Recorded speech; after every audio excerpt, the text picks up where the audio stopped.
to start letting people in now. Yep. All right. So.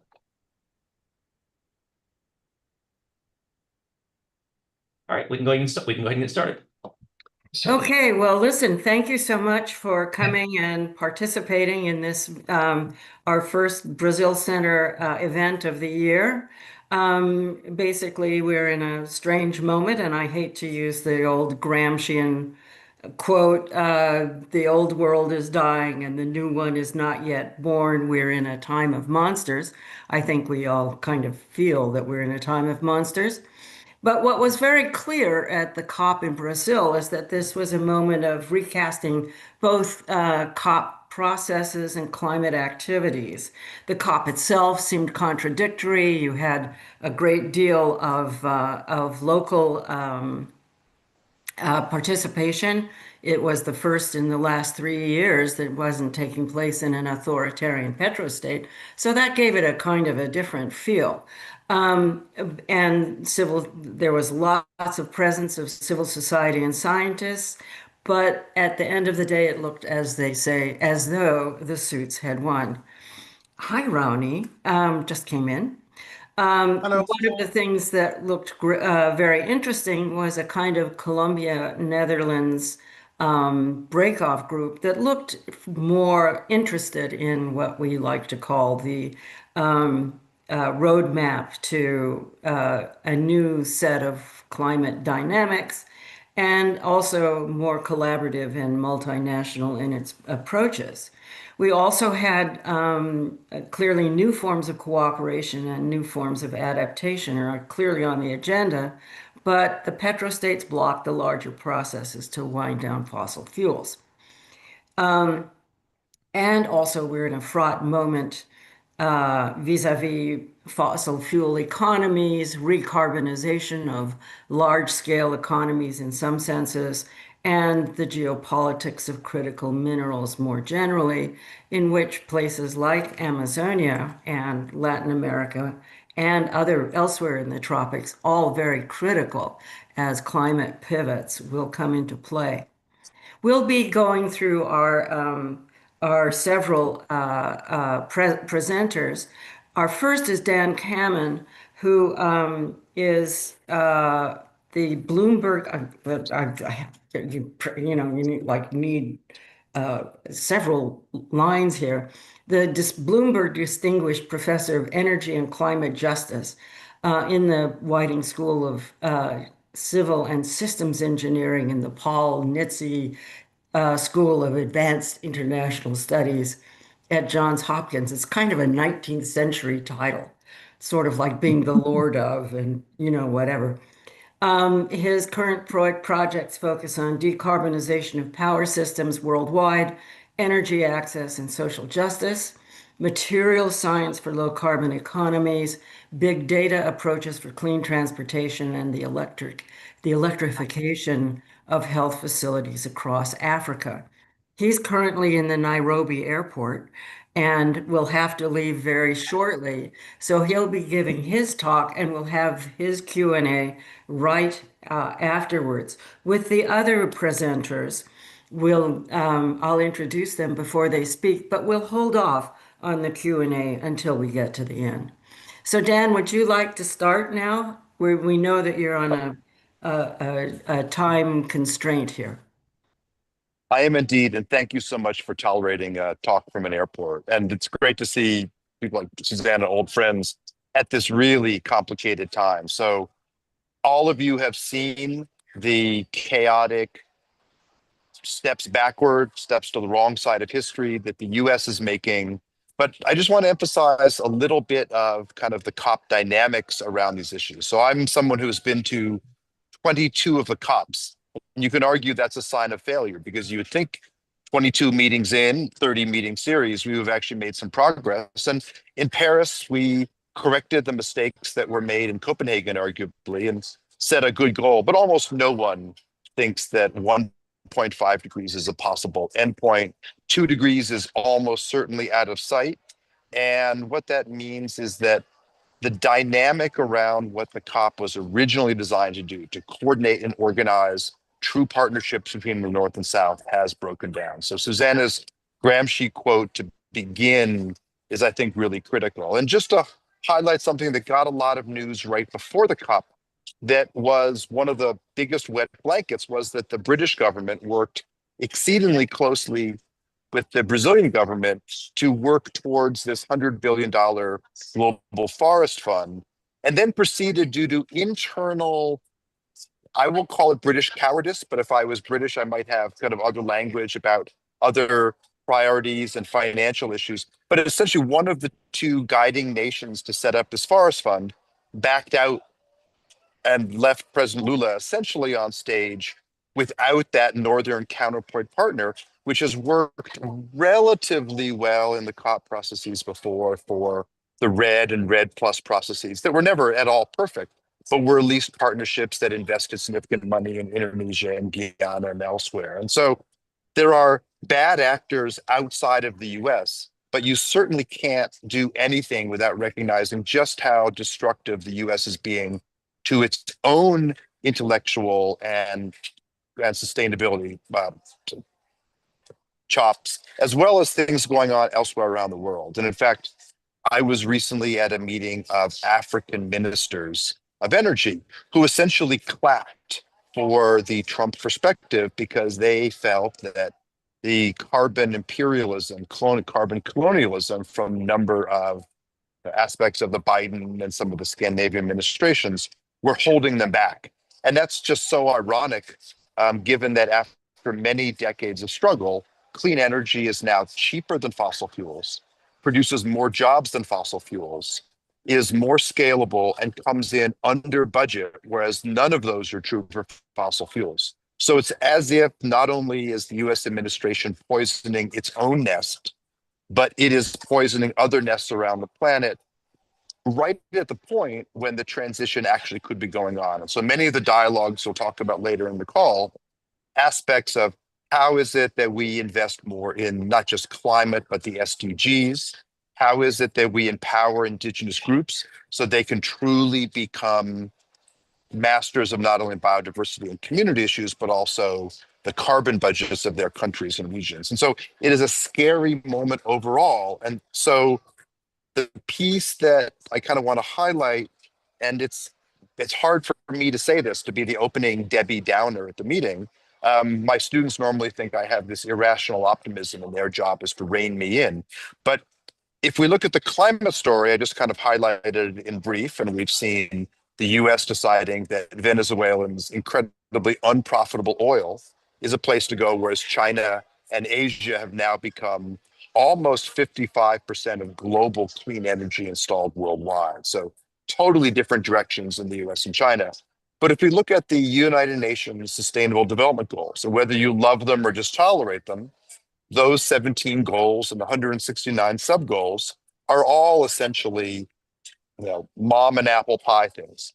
Ending poverty by 2030, gender equity and school access, energy access and clean cooking for all by 2030.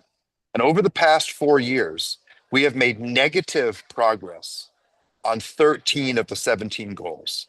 And if you're a true economist, and I am a true physicist, not an economist, you think that adding the constraint of social justice to the climate goal adds a constraint, makes it more difficult. I, as a physicist, think the reverse. Adding the SDGs to the hard climate story makes meeting the climate story easier for multiple reasons, but the simplest is that you dramatically broaden the clientele that might see benefits. And so the SDGs are no more than a nice recipe for investing in things of which every country thinks they want to do.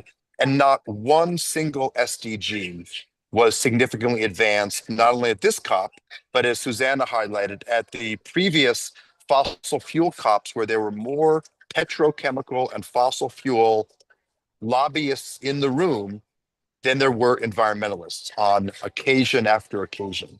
So I don't want to just list off a set of negatives. I think there are real positives going on.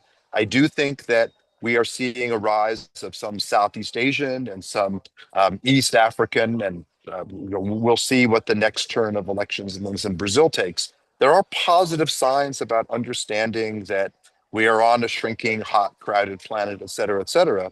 But it is notable to look at, and I think that some of the other panelists will be highlighting this as well, that we have this absolutely economically foolish set of actions precisely at the point that renewables actually have won the game on paper. They are now in a losing spiral politically. And I'm very hopeful that the 94% clean energy in Kenya and the movement to a just and clean economy in Uruguay and in Bhutan and California now at 80% clean energy and rising quickly so that they now have storage with clean energy as kind of co-equals. But all of these things are exciting, but the big dogs have decided to circle the wagons. And if we look at the Russia, US, China perspective, each of them have a few positive items around biodiversity conservation in Russia, clean energy manufacturing in China, states like Massachusetts and Washington and California in the US. But we are throwing away, not only politically, but also in the COP process, what I think are some of the central features. So I'm going to stop there with just a series of one negative after the other. But I guess what I want to highlight is with the thinking about how we move forward, one of the key questions here is at a time when it sure appears to most reasonable academics, not all, that justice, DEI, and diversity at local and global scales actually is a winning hand. That is off the agenda in the United States, and it is making it more and more difficult to have it on the agenda elsewhere. So I'm going to share one link from a recent piece from the Oxford Alumni Network that Byron's going to post for you, and it just highlights the degree to which the reach into other countries, in this case the UK, and the fear of this kind of US energy dominance world, totally changing a landscape. So sorry to be a chat a little bit and then rush off to a petrochemical fueled airplane, but it is a truly scary moment when we've finally learned enough to do something different. Thank you so much for this uplifting narrative here. I don't think you should thank me for that, by the way. And, like, look, our eyes brimming with tears here. But because you're running off so soon, if any of the audience has any questions for Dan right now, it would be great. Or disagreements, I hope. Yeah, well, we'll find out. Anyway, if you'd like to ask Dan a question, we'll take 2 questions. Sometimes people are slow to start or a little nervous.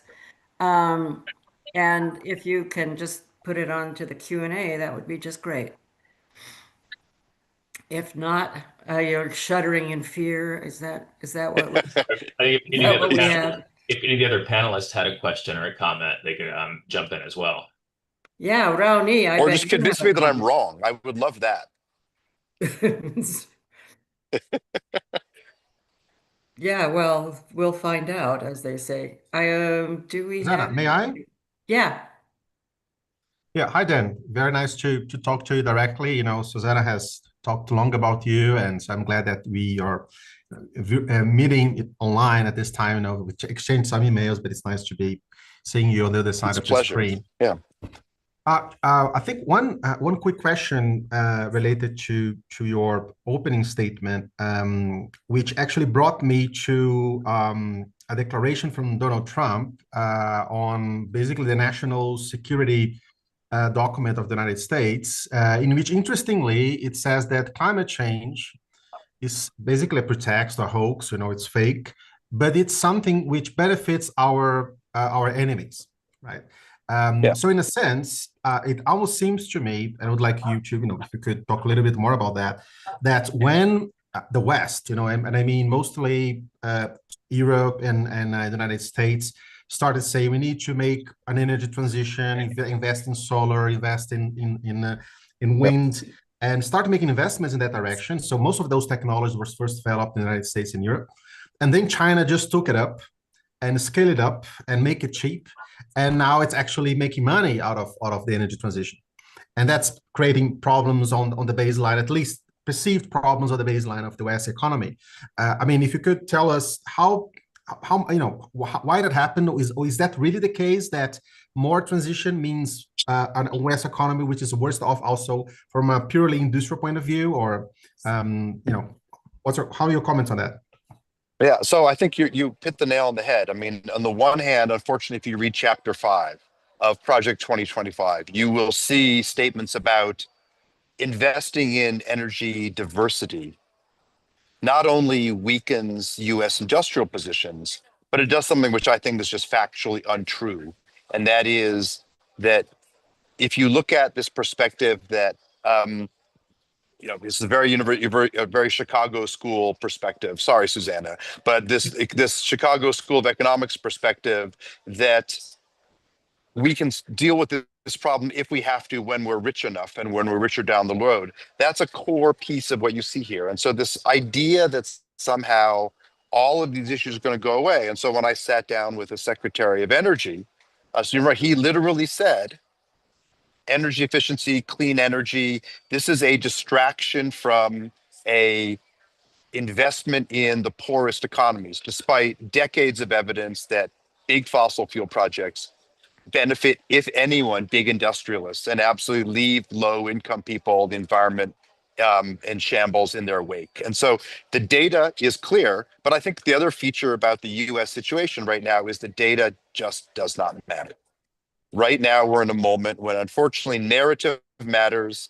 It's not just, Amory Lovin's quote, in God we trust, all others bring data. We don't trust the data at all right now. So I think it's making it very hard to have what not just liberals, but even centrists would say is a thoughtful discussion. And so when we look right now at what's going on, not only in China, but in Vietnam, in Malaysia, we are seeing massive production of clean energy systems. And so I guess the irony of ironies for me is that when clean energy was expensive, being the manufacturing hub was where the money is. But clean energy is now so cheap. Solar is 60 cents a watt. And when I started graduate school back when dinosaurs not only roamed the earth, but they were still evolving upwards, it was $5 and $6. So it's just a remarkable transition. So the money in clean energy now is in the business side, the contracts, integrating solar, doing agrivoltaics, and all these kinds of things. And so we should be thanking the countries that are willing to do the manufacturing, because the money is in the installation side. And that's just a ugly detail that is totally lost on this administration. We've got a couple of questions in the Q&A. Yeah. Looks like Linda Edgehart has a question for you, Dan. She want to push back a little bit on what you said about Uruguay. So why do you think Uruguay is a model for renewable energy? The country does not have a good environmental record. Wood chips are not clean energy. That is right. And so thanks for bringing that up, because there has been a complex debate. I've been quite in it for decades. And that is, some places on the planet count biomass as a sustainable source. Brazil's ethanol history is kind of a complicated place where my dear mentor, Jose Goldenberg, and I sort of had a differing of opinion on how to do this. But we have cases where sustainable biomass is used at local scale in parts of Africa. But we also have places like Europe, which count all biomass as sustainable, and pine forests that are denuded in the US South are counted as clean energy. And so Uruguay's is not a perfect story at all, but Uruguay has thought through and is working towards a better picture, despite the fact that they are not wonderfully well endowed. The question is not just the biomass story, it's also the hydropower aspect. So you're absolutely right. Biomass is a complex part of the equation. But we are seeing, and I highlighted that one because we are seeing thoughtful discussions about what that energy transition might be in a number of places. They're just not the centers of power in the world today, sadly. We have one more question, no? Or not? I believe Simone is going to be addressing this in her presentation, I think, but perhaps Dan wants to comment on it as well. Christine Hunfeld asked about the role of civil society in all of this, things like the No Kings movement. Yeah. So, I mean, I kind of bring this all the way back to the Rio 92 conference with the 100 million NGO discussion, which I think really did highlight for a number of people that civil society is not just a protest movement. It is a proactive movement. And we're seeing citizen solar, or sometimes it's called balcony solar in Germany. And we are seeing biodiversity hotspots. I just came this morning from the Kenyan coast, Malindi, where Africa's only onshore and offshore UNESCO World Heritage Site links communities that are learning how and trying to do sustainable fisheries, trying to block some of the factory ships by doing only line caught as sustainable as they can processes in the near ocean zone, but linking it to sustainable land use practices. And that story echoes very much what you see in California and Washington State and British Columbia around the incredible important connectivity that salmon provide between ocean and land resources. And so many of those stories are front and center in these NGO civil society communities that could be doing incredible things right now. Not all of them, but many. But we're at a point when they are so disempowered that at least where I sit at Berkeley and at Johns Hopkins, and maybe it's a better world at UCLA, but we have incredibly bright students starting PhDs saying, I'm not going to study this only because I fear what may happen if I can't scrub the words justice, diversity, gender equity from my work, because there's no chance for me to get federal US funding. And like it or not, federal US funding was until recently a huge part of the story. How much that gets filled in by other countries stepping up as the US steps away from sanity, we're going to find out in the very near future. Great. Thank you so much. I know you've got a plane to catch. So we thank you for your time and your courage to give a presentation in an airport, which obviously not the most ideal place, but done seamlessly, it has to be said.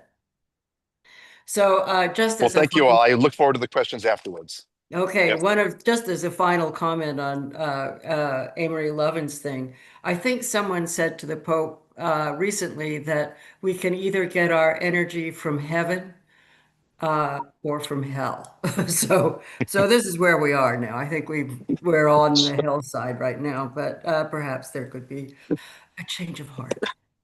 Okay, with that said, Take travel care. safely. We'll see you soon, somewhere Obrigado. Thanks in so the much. real world, not just on Zoom, but Zoom is better than nothing. All right, Absolutely. Take care. Raoni. Okay, tchauzinho, as we would say. Até mais. And we're going to switch now to Raoni. I've known Raoni for quite some time. He's an associate professor in environmental management and social studies of science and technology at the Federal University of Minas Gerais in Brazil, for those of you who are not Brazilianists who might be listening. His research interests are spatially explicit modeling, ecological economics, political ecology, science policy interface, and climate and forest policies in Brazil. He's been a negotiator for Brazil on climate topics and collaborated with the UN, the World Bank, the Inter-American Development Bank, and the JTZ, and has also was part of the working group and advisors to Marina Silva recently, but apparently it was just too much, or not. Anyway, the point being, he's been looking at the creation of environmental policy with a focus on red agricultural traceability as well. Publishes widely, and he's a member of the Brazilian Academy of Science. So, with no further ado, we turn it over to Raoni. And as I pointed out, his hippie parents named him after the famous indigenous leader, Raoni Mebangore. So there you go, or Mekutere. So there you are. So I mean, you could get a lip plug. Rowney, and then that would sort of help here on this. Exactly. But Exactly. in the meantime, Indeed, when once I was with a group of indigenous people and they saw my name on the list and then they were disappointed when they arrived since I was not a parente, because they were expecting someone indigenous as well. But so I mean, thanks, for the invitation and indeed I've been for 2 years, 2 full years, very intense years as director for deforestation control policies at the Ministry of Environment. And we managed to get many things done, including, reducing by half the deforestation in the Amazon and, negotiating different bits. Also at an FCCC, but at some point, we have to do a good work and life and family balance. So I'm gladly back at the university and helping from the back lines instead of the front lines in this. I would like basically to tell you guys and colleagues and students a little bit of my experience with the negotiations and also how the research on the topic has evolved over time. So I did my master's and then my PhD at Lancaster University, looking at how satellite-based monitoring systems are mobilized over time, but also in practice to reduce and fight deforestation in the Amazon.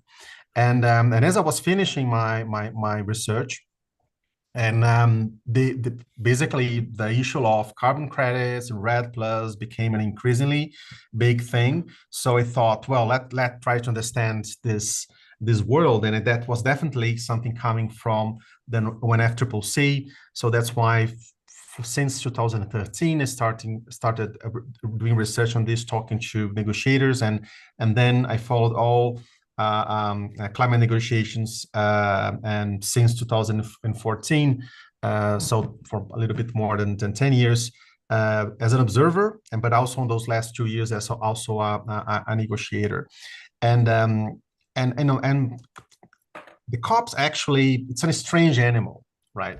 Because it emerged as and actually when you walk in and when you go to other UN negotiation fora, such as the CBD for biodiversity, you can see how in a sense was the COP something like 10-20 years ago, something relatively small, where we have negotiators sitting down discussing text. They are representing their country's interests, and you can have observers, you can have NGOs looking what's going on. You can have also reporters, but it's mostly or almost completely about the text, about the mandate, about the formal process at hand. But there has been a process which has took place in actually mostly in relation to the climate, but also in other conferences in which the formal process has become less and less relevant over time, and what happens outside the COP is becoming more and more relevant over time. Of course, not without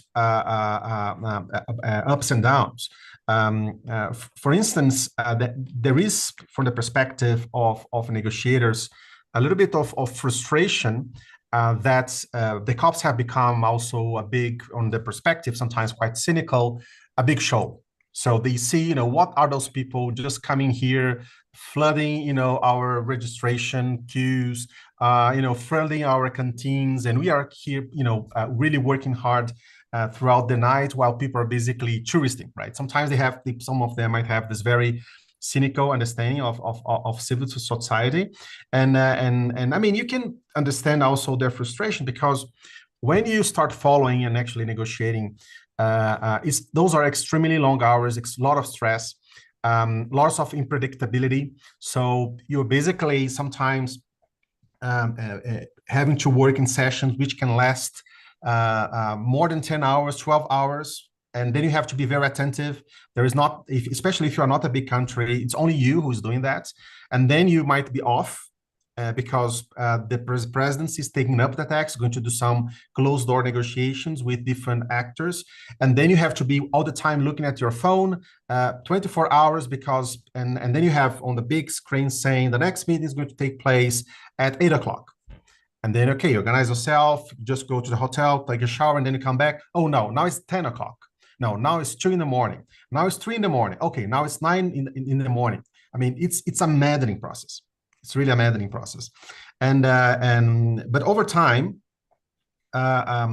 this process has become less and less intense, also because the topics at hand have become less and less intense. So, for instance, one thing was what was negotiated in Paris, which was indeed a very important outcome, which was, in a sense, a reboot of the negotiation process, which after Copenhagen were mostly dead, not only because civil society was dissatisfied, not only because island countries and many other small countries were dissatisfied with the process, but from an organizational point of view, it was completely madness. So people did not believe not only on the formal process, legal process, but on the organizational process. I mean, you had in Copenhagen, ministers being beaten by police amidst the snow outside because there were basically protests and everything mixed up, and the Danish had absolutely no control of what was going on, because you had this huge amount of people just flooding in Copenhagen from one moment to the other, and they were completely, left off guard. And in the end, many of the negotiations were taking place in malls and in places completely outside the venue, just because there was no food in the venue, there was no way to get in, there was almost no way to get out. So, I mean, there was this high level of frustration with the process itself.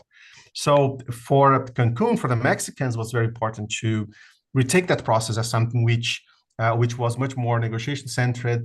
And then heading up to Paris, I think the French did a good job to actually give good conditions for negotiators, in addition to the whole political momentum which was gaining. And of course, there was also, it has to be said, a recalibration of expectation of the different actors.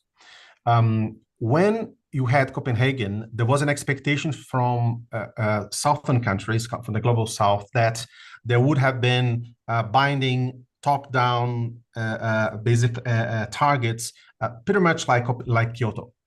And then as negotiations moved on, the rich countries basically said, well, since we're going to have binding compromises and targets, China, Brazil, what about the big countries right now? Because they are basically, when you have Kyoto lined out in the early 90s, China and Brazil weren't that important in terms of emissions. Now they are, as other emerging countries. So there was this big fight to kind of try to pull emerging countries inside a Kyoto-like mechanism, which they put out. And in the end, they basically said, okay, so what about nobody has nothing, has no, actually prior top-down mechanism, and you just do whatever you want. And that was actually the very same mechanism which was proposed in Copenhagen in the end by the Danish, and it was refused as being very weak. And then it was reproposed at the Paris Agreement with a new, a new kind of branding as being about growing engagement, growing ambition, and basically about having a political momentum around those declarations.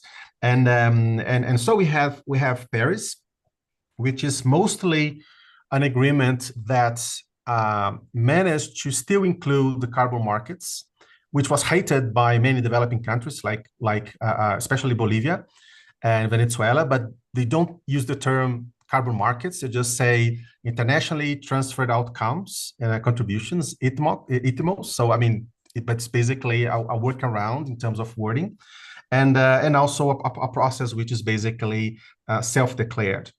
And then after that, we had a 10-year period of fights around how to establish the specific rules of the carbon market, which is mostly around Article 6, but also a debate around climate finance, which was the two big topics, because are the topics which matter from an economic point of view.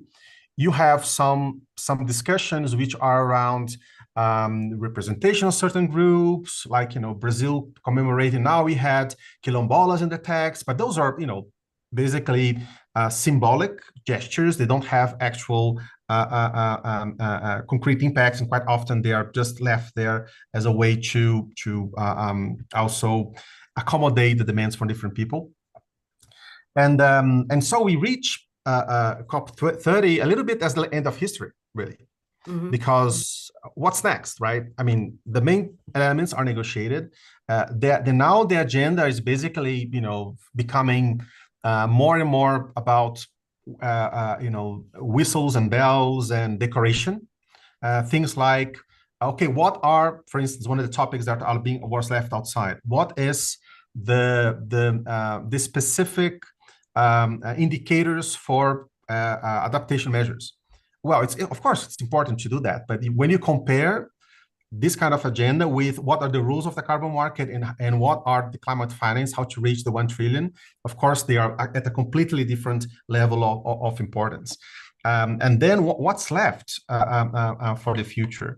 And I think this leaves us to a point in which has already happened in the COP30, in which the parallel negotiations being done by the countries and the out-of-mandate actions are becoming actually central to the process.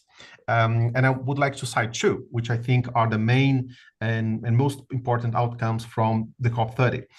One is the TFFF, which is a Tropical Forest Forever facility, which emerged during my time in office at the Minister of Environment. I was actually at the table in which the idea emerged for the first time, and the discussion we had from the very beginning is, okay, great idea, where to make it fit, right? Is it going to be an official mechanism of the UNFCCC, of the climate conference? It's going to be under Article 6.8, which is the no-market mechanism. Is going to be under Article 5, which is the REDD+. I mean, that could have been a very natural decision, also because, for instance, in Article 5, REDD+, in the Warsaw framework for REDD+, you already have a lot of decisions made. And a definition for what's forest, a definition of how to monitor them, a definition of how to report them. It's all there. So, I mean, the technical work is already done. It's only a matter of receiving the money and distributing the money. But instead, it was taken a very peculiar, I would say, decision to say, okay, it has absolutely nothing to do with any specific UN decision. It's just a mechanism out there, which happens to be announced during the COP30, but has no official link to the COP30, which on the one hand means that you have to renegotiate all over again, for instance, what's forest. So right now in the last year, and it's still unclosed, for the TFFF is being discussed, how to define it, with the countries with more dry forest wanting to have a broader definition, and the countries with more tropical forest wanting to have a narrower definition because it means how you distribute the money, just to give an example. But then it brings also some positive benefits, which is to detach itself from some of the bad legacy which was brought by REDD+, not so much REDD+ from the conference, but REDD+ from the voluntary markets. Yeah. And but it's interesting, how it was done, how it was announced, and how it was actually a multilateral initiative completely outside a COP30, of the official COP30. The second one, which is kind of funny, is the roadmap to end fossil fuels. And the history of that is that so the UK has tried to put some language like that in Glasgow, and it failed in the end because what was reached was to basically, well, they tried to phase out, and then it ended up being phased down. So let's reduce it a little bit, right? But it doesn't mean it's going to end. And of course, civil society in particular was very dissatisfied with good reasons. And then during Egypt, nothing happened really in that regard. But in Dubai, you had this language which was developed and actually pushed by the Emirates, which is transition away, which was actually done on the back of other Arab countries, which made them very mad. But it was definitely a huge step in that direction. But so it's not only about reduction, but it's about transitioning. So it's from one place to another place in which there is no fossil fuels. And that's probably has to do with also with the Emirates' visions of transforming itself in a service-based country rather than just an oil country. And then when it comes down to, but then the question is, okay, how do you reach that? And so actually President Lula, or in the middle of the conference, launched in a discourse that let's do a roadmap to end fossil fuels. That was not discussed for the whole negotiation process during that whole year. And then indeed I had, journalists calling me asking, what's this? What's this? What are those roadmaps? And nobody knew. But then that gave the opportunity for the presidency of Correia do Lago to propose that officially. But it did not take hold. So basically, the Arab countries already hurt by the transitional way text, basically rejected that proposal. And then in the end, Correia do Lago said, you know what? Formally, Brazil is going to still be at the president of the COP for the entire year up to November, when Turkey is going to take, and with Australia, they are making an agreement, the presidency of the COP. And which usually it's a time in which the new president, or in practice, kind of takes over already to help in the preparation. There is a transition, but they usually don't leave. You don't use that time to bring up new ideas. Never happened. And then he said, well, we don't need an official mandate to informally advance the idea of a roadmap to end fossil fuels. So again, like TFFF, the formalities don't matter. Let's do something. And then we just use the space and the timeline and the camera attention of the COP just to say something about it. And of course, I mean, it's an interesting moment, but at the same time, it raised some issues, especially because if you are negotiating things within the COP, you need consensus. It's a consensus pero no mucho, to be frank. There has been cases in which countries have opposed. A famous one, Venezuela has opposed a decision some years back, and the head negotiator for Venezuela was asking for attention, and he was not giving the microphone. So she took her shoe and started slamming and breaking her shoe on the table to call attention, and the decision passed anyway. So these kind of things happened. Of course, if it was, China or the United States, probably they would have probably listened. So there are, everybody's equal, pero no mucho.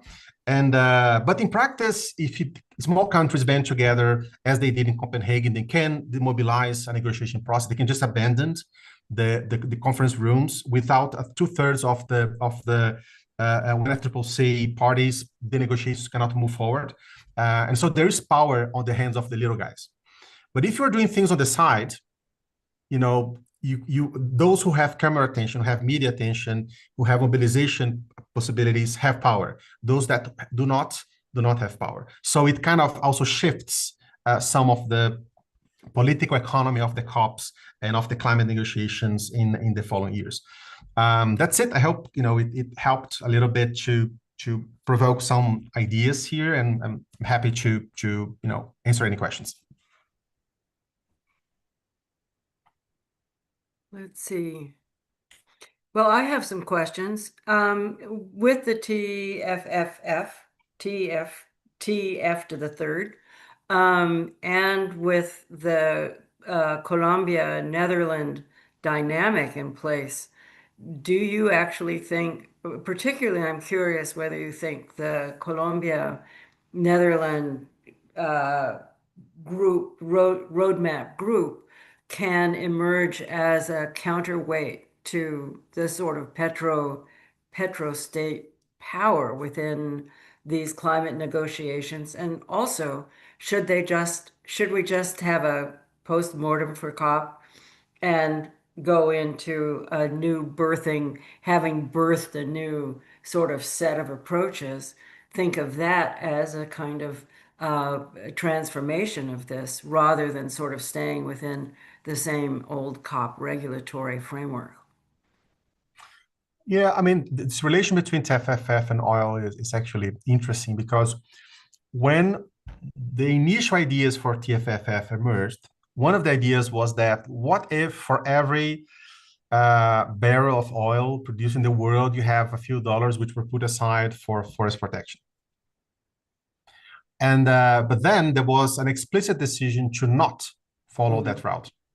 Why? Because then you reach a situation in which having some oil being produced and being burned is a good thing for the forest, and so let it be. So let's wait a little bit further for the forest transition, and you would down the road get yourself in a very messy contradiction. And so, but at the same time, I think what happened in the COP with Colombia, which interestingly actually opposed the final decision, as mostly as a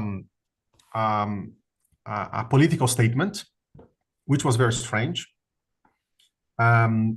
because it wanted to compete for attention, compete for leadership with Brazil, saying, well, Brazil reduced deforestation, etc., but has just authorized digging in the Amazon River mouth, and we banned oil. So we are so much greater than Brazil. So there was this kind of divas contest to see who is leading the process.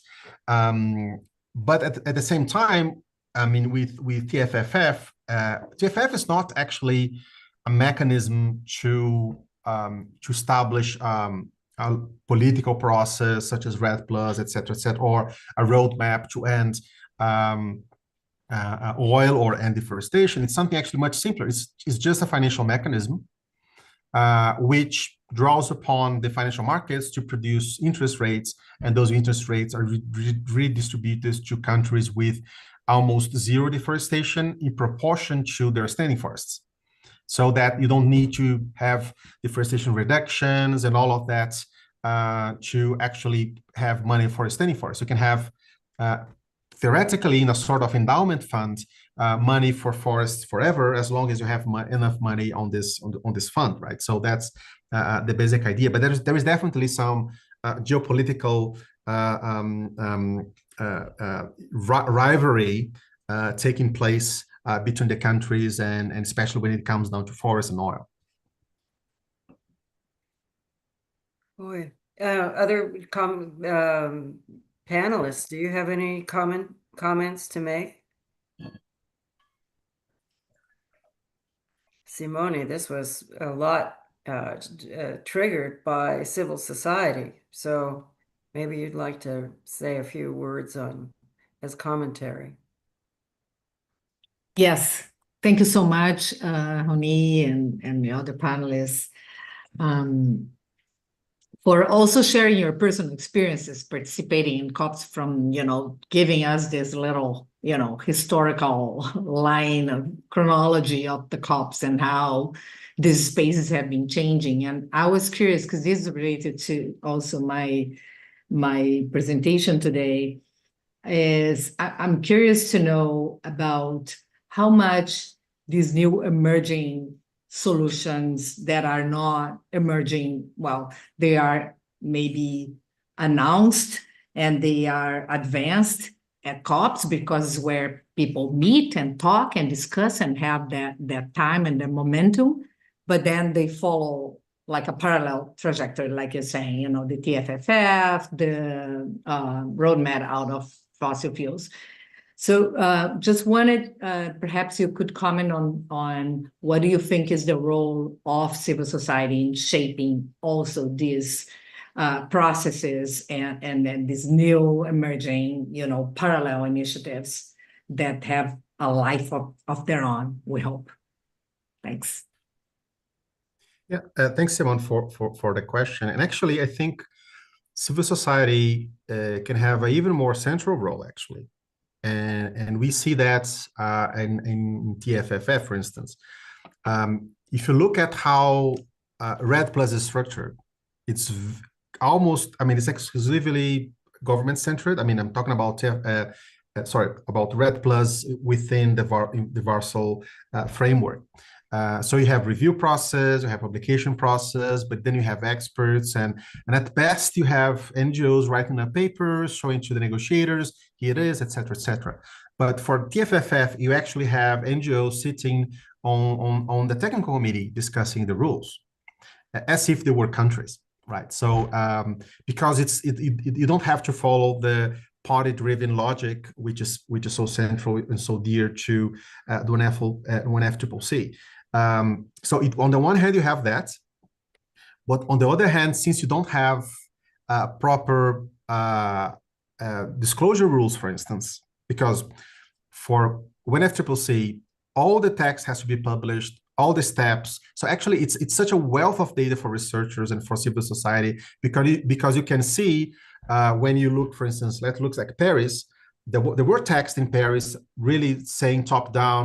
The world has a carbon budget. We have to distribute that carbon budget. Otherwise, we're fried. And that was ruled out by the countries. So as civil society member, you can look at that text and said, look, I mean, why this text wasn't taken up, right? It could have been taken up. Why have you given up on this? Who is pushing against it? And given that transparency, you can actually do advocacy on that.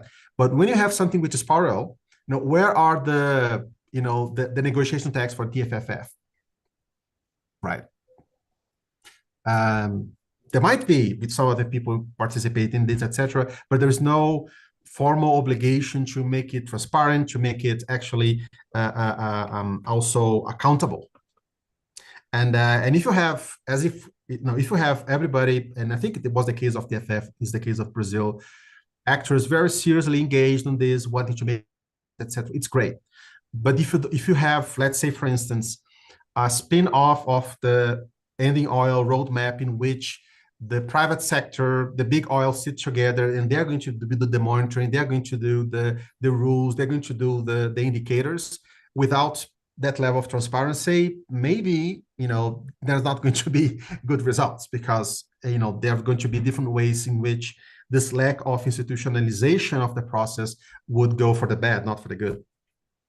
Wow. Well, Raoni, wait, we have yet another chat.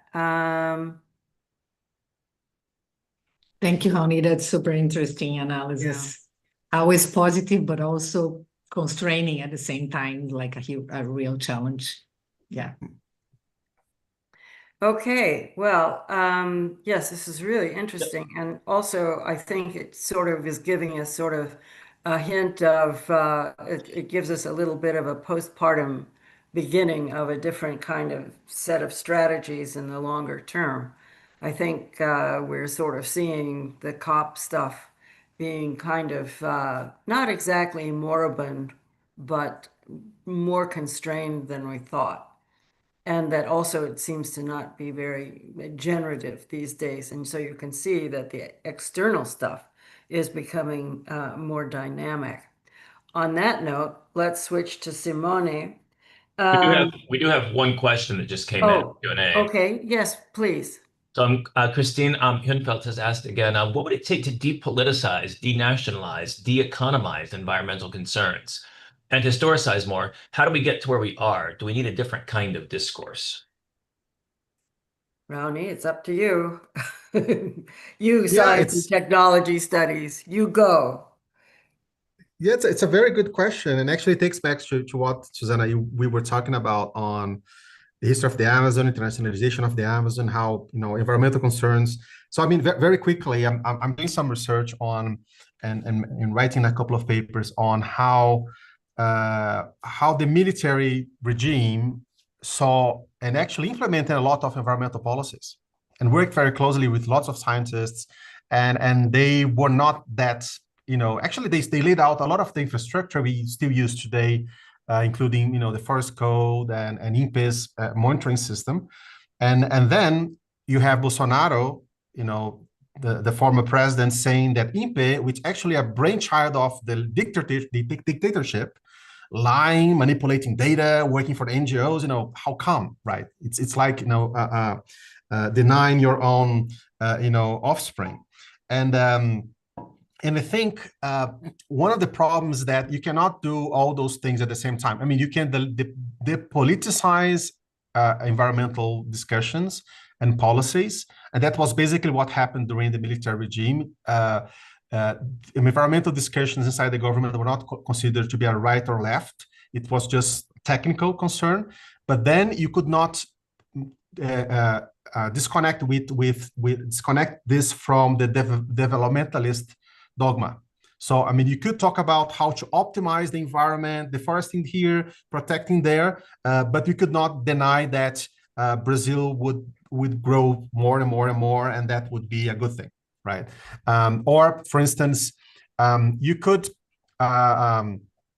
talk about the environment, but you could not have political parties from the opposition or politicians from the opposition taking up that agenda as to criticize, the military government, which was actually happened because the ex guerrilla fighters, after they became jobless because the dictatorship ended, they embraced the environmental agenda.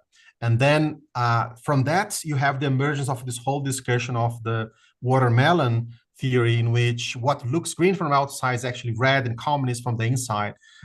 So that's why I think it's important to, from a historical perspective, to see how those things change over time. I think it gives us more perspective and allows us to make some bridges with some key actors. But I don't think it's possible to have all at the same time, to have something which is depoliticized, but at the same time, you give up the economic concern and developmentalist agenda, and at the same time, you also make this denationalized, because also one of the key concerns, for instance, of the military and the right, etc., is this idea that the world is a single thing, there are no borders, and of course they see that as a threat to the traditional state, which is concerned with sovereignty. Yeah. Other questions? Yeah, there is. We have one more in the Q&A as well. Elias has asked, thank you for this insightful panel. What are some journals and other publications that you recommend for learning about changes in environmental policy in Brazil and Latin America as a whole following the latest COP? I don't think... or no, or I don't know if we're thinking media outlets or academic journals here, but yeah. It's a difficult question. To be frank, I didn't see... I think we have to write those papers. Yes. Well, we're Right. going to write one. Suzanne. We're going to write one right now, when Yes. with lashing our panelists forward. Exactly. I think Ben has a question as well for Honi. Yeah, thank you, Haoni, for that excellent, summary of these efforts that took place during COP30 and have been taking place throughout all of your experience, working with environmental and climate authorities in Brazil. One question that I have that is a bit of my own, but also emerges from critiques that I heard of some activists on the ground as you were bringing up the TFFF, the Tropical Forest Forever facility, as one of the accomplishments of the event of the conference. And I guess this relates to the previous question about how do we go imagining, new futures and new ways of talking about climate and response to it. Well, this question, I guess, looks a bit at the past, and that is how do we avoid, repeating history? And in this case, things like the TFFF have been criticized as perhaps putting new debts upon the global South, something that means well, but in the end will result in global South countries being on the hook to pay, interest back to their global North counterparts in the fund as they have historically. So I'd love to hear your thoughts on that, potential danger from the TFFF. Yeah, thanks, Ben. I would like to, if you could send me some of those criticisms, because I haven't seen them before that, I would be happy. But from what I see, so basically the mechanism works in a way that countries start making a donation to a fund, so that this money becomes the sort of first losses for the future investments that will come in. I will explain myself better. The way the fund generates money is that it gets money and then it pays back to the people putting the money there as if it was a US Treasury bond. So let's say at about 4%. And then it loans it again to other people at about 6-7%. They could have go to just a regular bank or regular World Bank a loan, but they go to this fund also because this fund has some interesting call benefits. And then the interest rate differential between the money paid back to the regional investors and the money actually paid by the people taking loans, that's where the income for protecting forests will come from. But then you have the problem. If if someone is paying, let's say, 7-8% of interest rate for a loan, is because they're not able to pay less, right? Mhm. Because if they were a good payer, if they were like, if you are the United States, or if you are Germany, you want to take loans, you can pay very low interest rates because the world trusts that you're going to pay back. But if you are Argentina, if you are Ghana, if you are, all the developing countries, there is no one in the world that will lend you the money for the same interest rate as they would lend to the United States or to Germany. And there is nothing you can do about that. You can say, okay, it's unfair, but it is what it is. So what the fund does is that it will give the money to, let's say, Ghana or Argentina at the regular interest rate that they would find at a commercial transaction. But then, since there is a higher risk, you need money deposited there as donations, as a sort of safeguard deposit from Norway, which puts about $1 billion US dollar. From Brazil, Brazil said, oh, I'm putting my money here as well as part of this guarantee. Indonesia said, okay, I'm putting my money here with kind of first losses, which means you're going to first pay out the non-paid loans from, let's say, Argentina, based on those initial donations, only then to pass on the risk to those guys who are expecting to have a commercial US-like bonds money being returned. So, I mean, since if you are a developing country, you can basically there is absolutely no way you can get interest rates lower than those regular, let's say 7%. I don't see this per se as being something which is exploitative, and also it's different from other agreements and REDD Plus and etc. Because if you keep your deforestation down almost zero and you have forests, you get money. And then let's see next year there's a government change and then deforestation increases. You don't have to pay anything back. You just stop getting money, right? So there is no, it's a conditional donation done every year. It's not something that I give you the money and you have to keep your forest standing for 100 years, which actually that's one of the conditions in the carbon markets negotiated at the COP. If you are doing a carbon project in a place like Brazil, and are doing forest restoration, you have to actually keep those forests for 100 years. If they are gone, it creates a debt for the country, even if they are gone because the entrepreneur just abandoned the area and do not take care. So there are much deeper and much more concerning problems taking place, for instance, at what has been negotiated in the COPs than for instance, the FFF. Wow.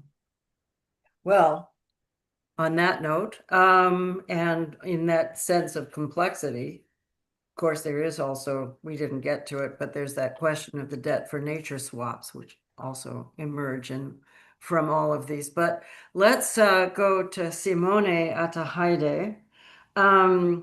I've met you at some juncture, but probably in some conference, and everyone was running around like a crazy person. Simone is an environmental anthropologist. She has a long history of working with civil society and indigenous populations within Brazil. She's now the lead at the World Resources Institute on research data and impact programs, and also as their gender and social equity advisor. And she's a member of the scientific panel for the Amazon, as am I. And we've co-authored chapters together and so on in that arduous yet necessary process. Over the last 25 years, her applied research and training have supported indigenous, Afro-descendant, and local communities' rights and biocultural conservation across Amazonia, and her work focuses on biocultural diversity, socio-bioeconomies, climate justice, and equitable development in the Pan-Amazonian region. So it's a fairly big menu of things that she has on her plate. So without further ado, let's go to Simone. Thank you so much, Susanna, for the invitation. It's so great to be here with all of you in this panel. So I just brought a couple of pictures to photos to illustrate my talk today. And it's just photographs. And so I'm going to be talking, and then Brian's going to be helping me out by showing some of the pictures that illustrate some of the points I want to make today in this panel. And I wanted to start by saying that these reflections that I bring to share with you today follow this movement that comes kind of from the streets to the summit, using COP30 in Belém as a lens to understand and to look at how civil society, indigenous people, specifically indigenous peoples, Afro-descendant peoples, and local communities, women and youth are reshaping multilateral climate spaces. And what does it mean for global climate governance when structures of power, legitimacy, and solutions increasingly emerge and are challenged by this, by civil society and by these groups and from their mobilization rather than only from states.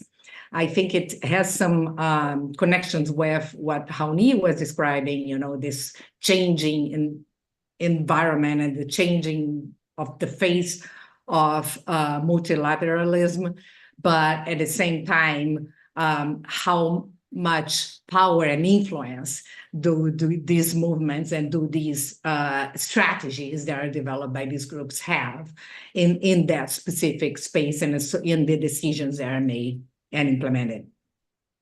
So I just wanted to begin with that first picture that's kind of a personal grounding. This was 20 years ago. You can move to the next slide, Brian. Thank you. When I was working in the Xingu Indigenous Park, I was working as a practitioner for Instituto Socioambiental. That was around 20 years ago, like I said. And I was interviewing a great, charismatic, and respected leader, Maira Kayabi, Kawai Wete, as a self-designation they are using today. How did he become such a respected and admired leader within his constituencies? And he was very much recognized and with a legitimate, as a legitimate leader, with not only by the Kayabi, but by many other groups, around 12 to 13 groups that shared Xingu indigenous lands, today territories. And he said that it was not only through traditional and ancestral knowledge that he has learned from, you know, his parents and grandparents and before them, many generations, but it was through, he had this formative experience participating as a young man in political protests and collective struggles. So being physically present in those spaces, according to him, was instrumental to shape his political consciousness and leadership style. And that insight kind of stayed with me, and it was exactly that interview. I found that photo today to share with you and resurfaced strongly during COP30, thinking about what is happening beyond, you know, the closed doors, beyond the blue zone, beyond the closed spaces, and how these movements and how these struggles, but at the same time coalitions, help to challenge what happens beyond those closed doors and what influence they have. The next one. So also I want to bring this flavor of coming from the territories, right? So this idea that the climate crisis reaches everybody. Everybody is affected, wherever you are. But at the same time, people that are more vulnerable to this crisis often are the people that are living in the territories and they are protecting the largest traits of tropical forests, which brings this concept of climate justice. So the ones that are protecting and, you know, taking care of nature and the environment and the carbon storage are at the same time the ones that are more affected by this crisis. And so how that's also how they are claiming these spaces through this legitimate place of like, we are protecting the spaces, so we deserve to be part of the solutions and the discussions. So compared to the previous COPs that were held in Egypt, the United Arab Emirates, and Azerbaijan, just to name like these 3 last COPs, COP30 was very striking for the scale, visibility, and the coordination of civil society participation. There was a People's Summit. It was very organized space at Federal University of Pará. I was there in several moments to participate in events. There were several events. I mean, it was so hard I was there for the 2 weeks. It was very exhausting. In the end, I was completely exhausted.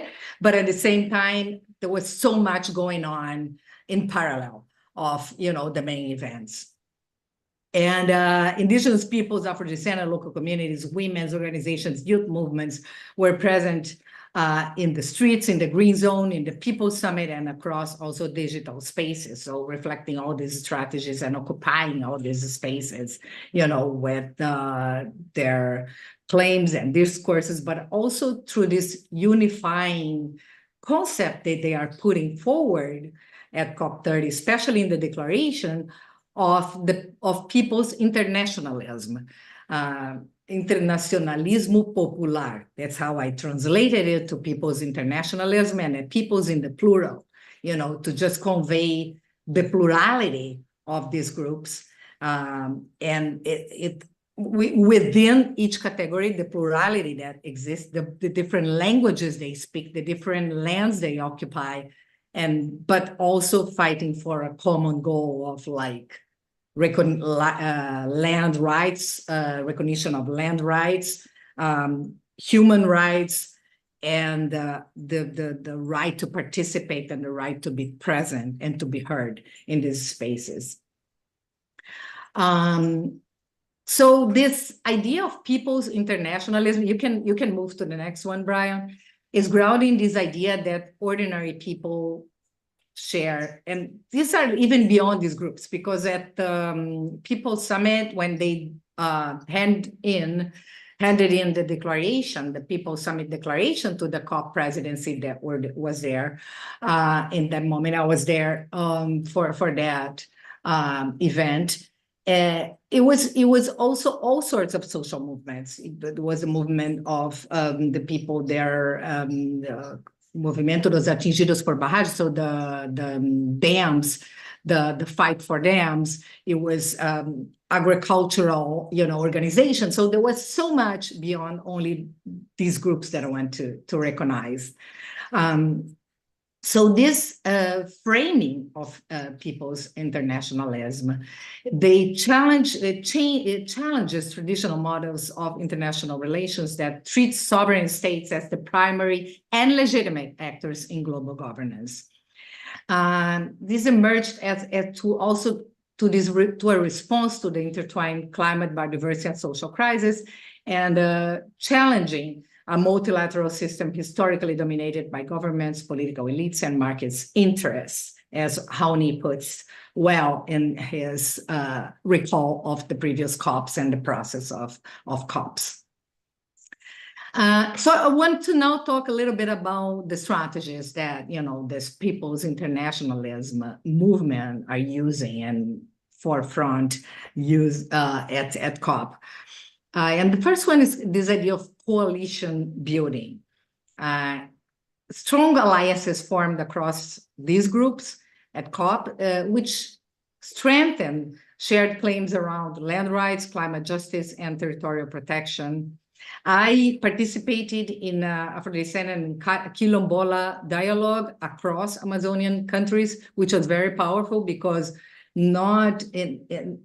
Amazonian countries are very different in terms of recognition of rights of these populations. And for example, in Suriname, tribal peoples are still fighting for land recognition, and it's like they have a historical struggle throughout the history of the country. I was working with a very close colleague in a SPA publication around Afro-descendant recognition and designation across Amazonian countries. Compared to, for example, Brazil and Colombia, where they have stronger laws around land rights and land right recognition. So this really helps to strengthen those transboundary coalitions around, common interests and common fights. So they were confronting not only and claiming not only land rights, but also confronting large infrastructure projects, illegal mining, and environmental violence. And their testimonies make clear that climate action cannot be separated from struggles against racism, structural racism, and racist dispossession and structural inequality. It's those fights are together with their voices being represented in a climate change event. So climate is not about carbon stocks only, and the protection of forests and carbon sequestration and energy transition. They are also a lot about that and mainly about that, but all of those issues of structural inequalities, who benefits and who pays the bills, are very present and very important that are brought by these groups to these events and to these venues. Gender and social equity, for example, they were not peripheral to these efforts, but they were foundational. These groups played visible and growing leadership roles through COP30. I think you can play the other photo. This is one showing like women's coalitions and the march that congregated around 70,000 people, and the March of the Peoples. And then in many banners, I saw this one, a resposta somos nós, like the answer is us, but also there was a banner in English saying a resposta, the answer is us. And so it's very interesting how aligned they were around these claims and around their performances, their performatic actions, and the march, which was a peaceful march, but beautiful to see 70,000 people, joining together for climate and for justice.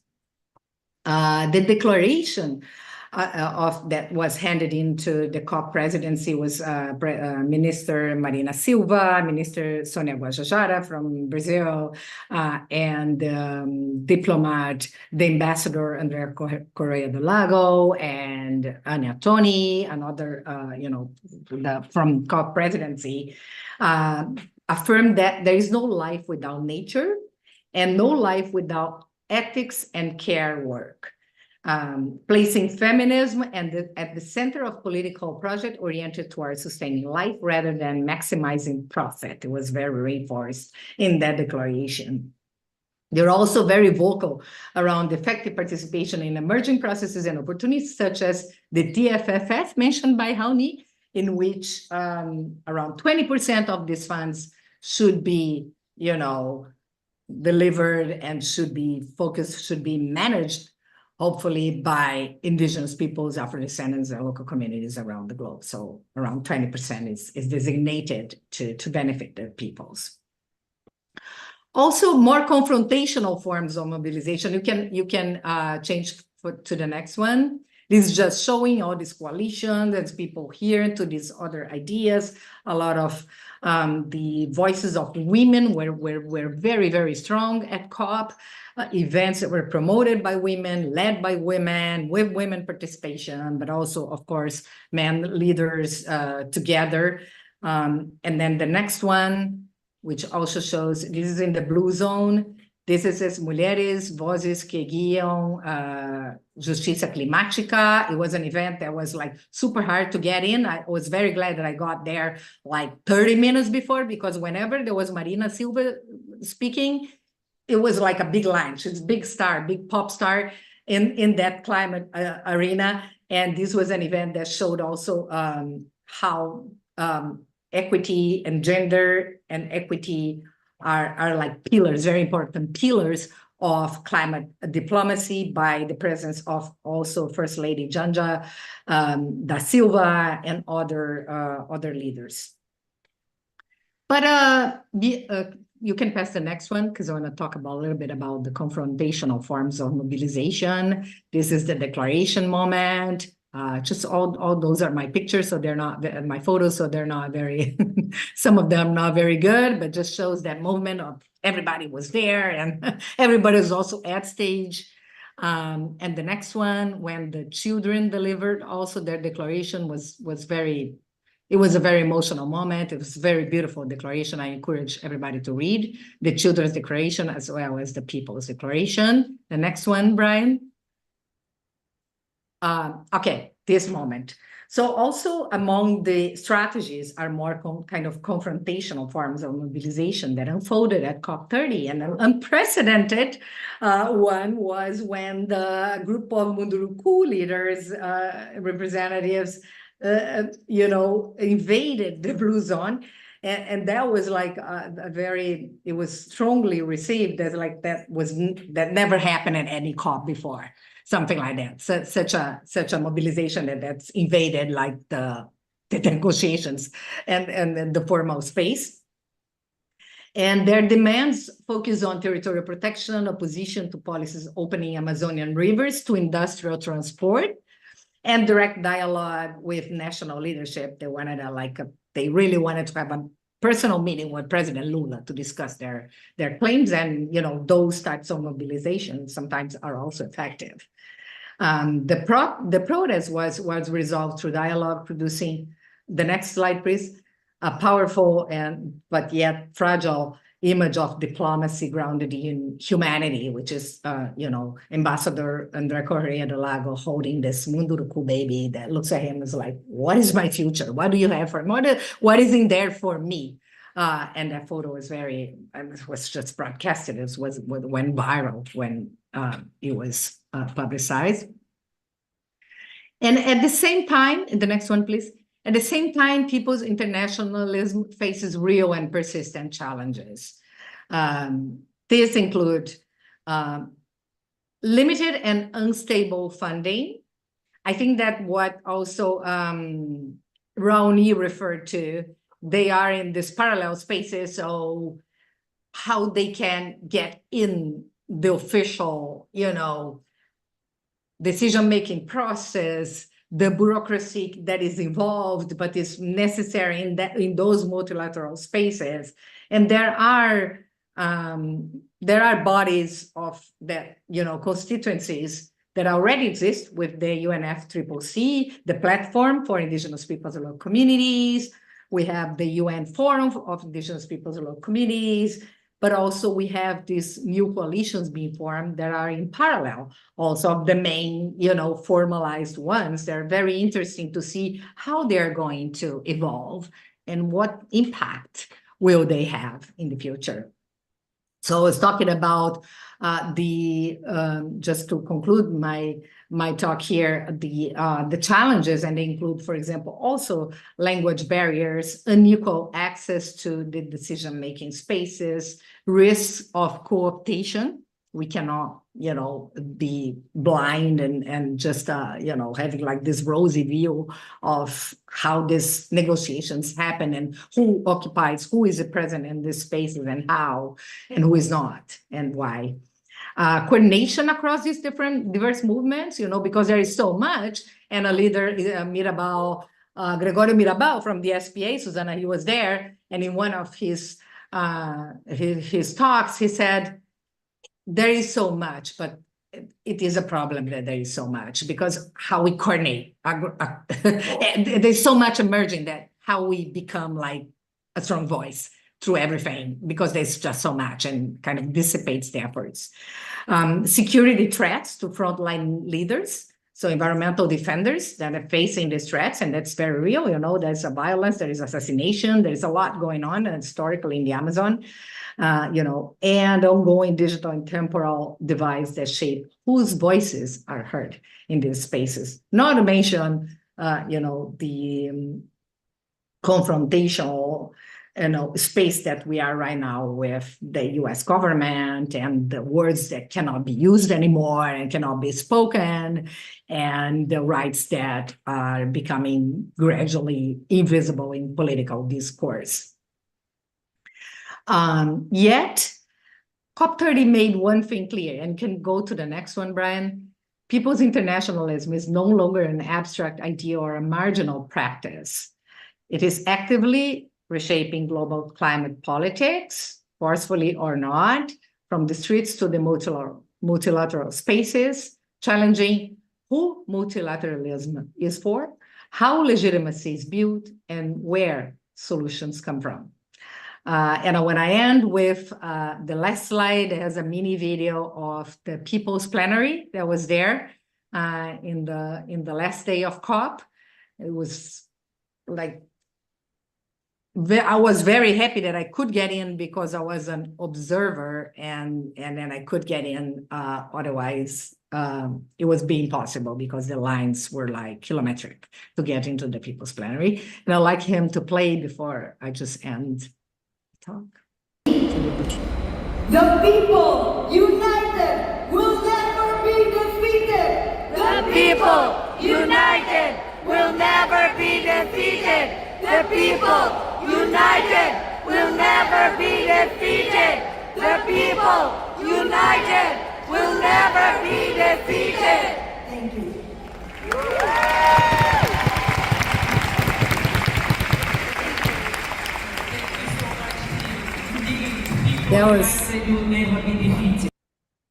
That was very powerful. And with that, I conclude. Thank you very much. Simone, thank you so much for this incredible summary of the sort of counter COP, if you will, and its dynamics, which were amazing. As I was in Brasilia before the COP went to Belém, and there was a great deal of organizing amongst civil society organizations like MAD in order to figure out ways to become much more visible. And you could certainly see in the coverage of the COP that there was the presence of civil society in ways that you just simply had never seen it before. It's really quite remarkable. And even though some of it might have seemed at first folkloric, by the end of 2 weeks, people running around with headdresses didn't seem to be extremely abnormal compared to people wearing other kinds of clothing. It seemed perfectly reasonable to have people participating in headdresses and so on.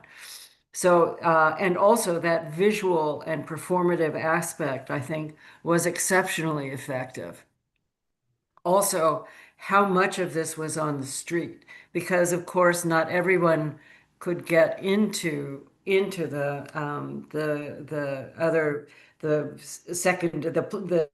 people's COP, so to speak. But there was so much imagery that came out on social media and on regular media about being the overt presence that so stood in contrast to the previous COPs, where basically the civil society was kind of herded into corrals. So this was really very remarkable. Let's see what we have in terms of questions. So we have actually more comments than questions. I'll go over the ones first that cover Simone's presentation. Julio Postigo asked, or just comments that the work of Estela Neves from the Universidade Federal do Rio de Janeiro documents the shifts in Brazil's environmental policy. So that could be a good resource for people.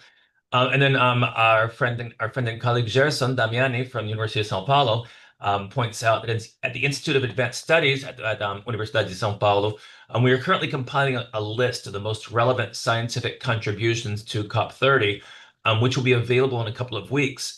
Just feel free to contact him for a link to the materials, and he includes his email address, which will be available in the Q&A for people.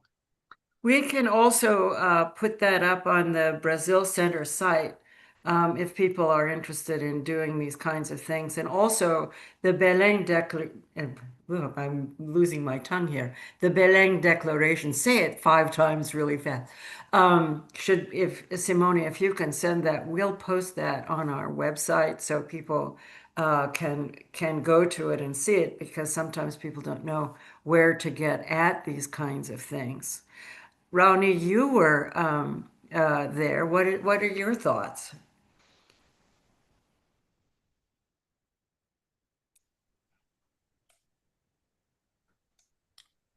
Sorry, Susanna, it was some failure here and the audio. Can you repeat, please?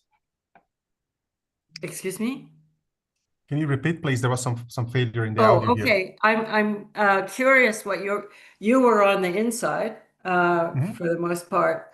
What was your feeling? What was the feeling that you got from being there to this whole people's plenary?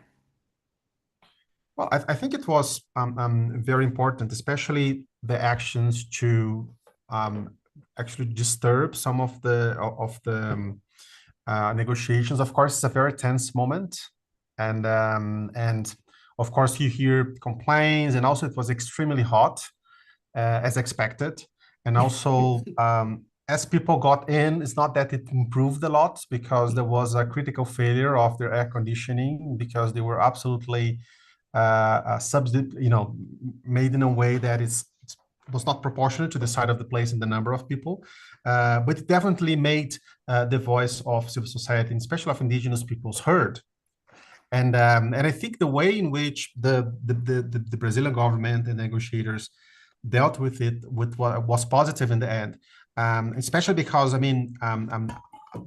actually followed one of those fights from the inside because here at the Federal University of Minas Gerais, our team did the physical demarcation of the Cachawana Tonayana indigenous land, which was actually one of the largest lands still, not homologated, and there was actually a lot of tension with the state of Pará and other actors whether President Lula would demarcate that or not.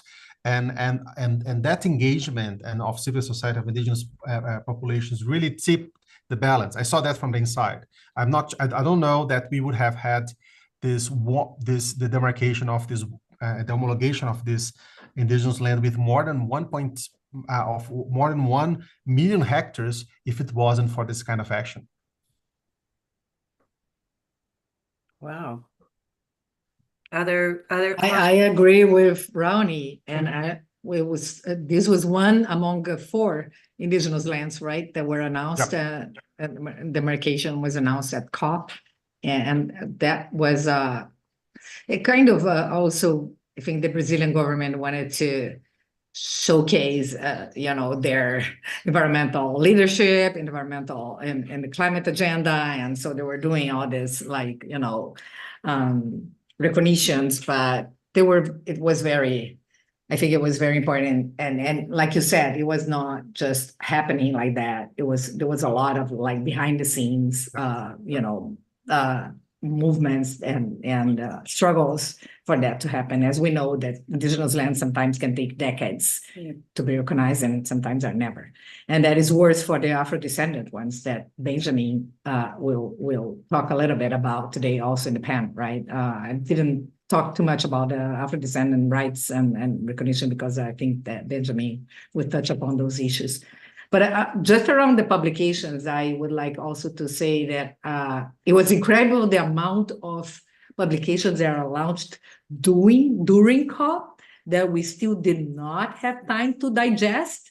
So I think there's postmortem, postpartum. There's still a postpartum moment here, Susanna, that we're still digesting everything that happened and all the publications that were launched there. That everybody wanted to launch something at COP, but nobody had time to read it. no one had time to read any of it, Yeah. Other comments?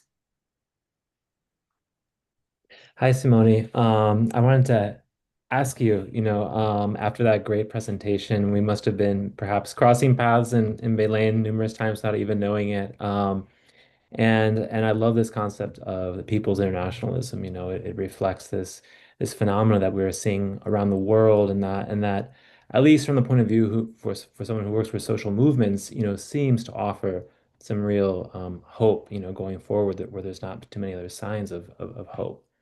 Um, Thinking about, the people's internationalism and its presence in climate negotiations, I wanted to ask you what we might expect going forward, right? In Belém, in Brazil, this is a country with a long history of civil society engagement, but the next COP is in Turkey, right? And so, what might we expect of the presence of this people's internationalism as, the conference goes back to locations that are not quite as embracing of popular activism? Thanks, Benjamin, for your question. I don't have a crystal ball, right? But I can imagine that that will be some loss of momentum towards, you know, another COP in an European country that I don't know how much they will welcome participation, but will be very limited to whoever can travel and be there. But on the other hand, I think that some of the processes that already existed and were strengthened at COP and our coalitions, bodies like COICA, like the Alliance of Peoples and Territories that was formed, the Alliance on the Global Movement of People affected by dams. And there were other coalitions formed as well.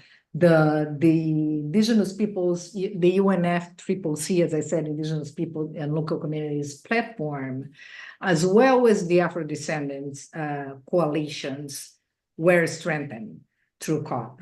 And so, you know, thinking of what I learned from Maraway, going back to the beginning of my trajectory also, I think that there is hope and also a lot of youth and young people mobilizing and fighting on the streets across countries. This idea that's not just bounded now, you know, by geopolitical boundaries, but it's occupying gradually, increasingly the international space. So I think that there is hope to keep some of them, even if some of the momentum will be, you know, constrained by the conditions of the next COP. I believe that we are stronger than we were before COP30 now in terms of like people's internationalism, and there is some hope. Thanks. Any other comments? All right, well, we'll now then shift to Ben Kantner. Ben is a student of mine and in the geography department. And he spent the last decade, he's one of these people who became sort of addicted to Amazonia. You know, this is a problem with graduate students. They go to Amazonia and you have to like pull them out and to write their theses, and it's really tough on them. And the other thing is that it's what is so useful about this is that they get to spend a lot more concentrated time than you can in other parts of your life trajectory. So he's been spending the last decade doing fieldwork in Brazil in the Amazon state of Pará. He also works a great deal with colleagues at the Federal University of Pará and has collaborated with indigenous quilombola. And for those of you who might not know what quilombolas are, these are Afro-descendant slave refuge communities that fled slavery and established themselves in sort of communities of freedom.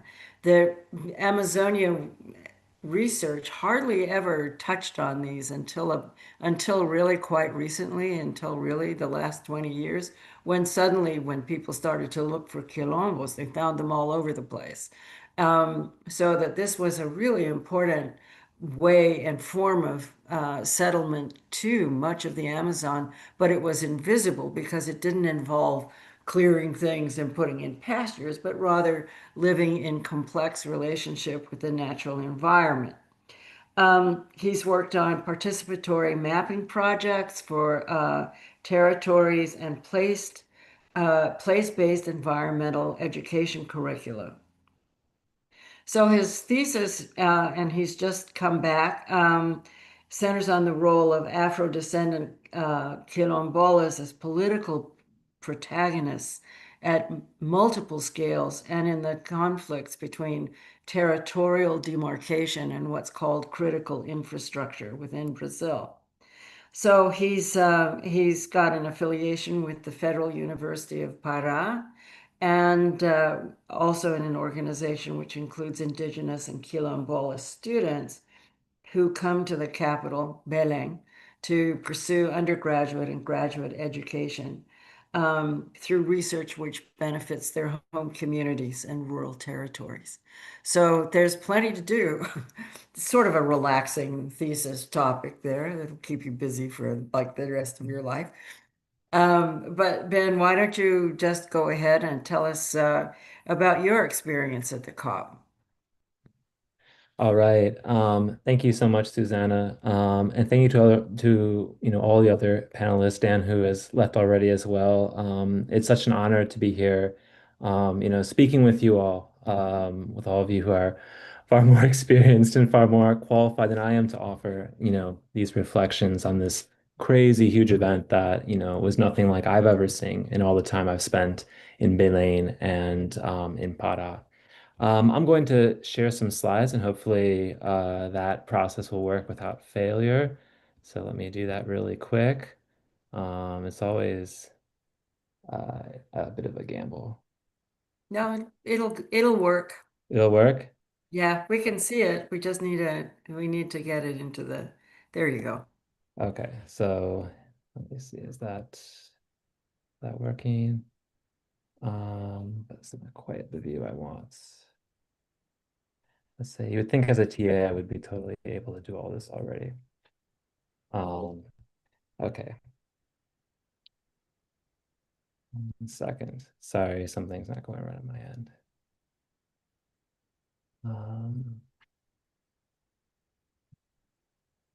Are the slides showing or no? Not now.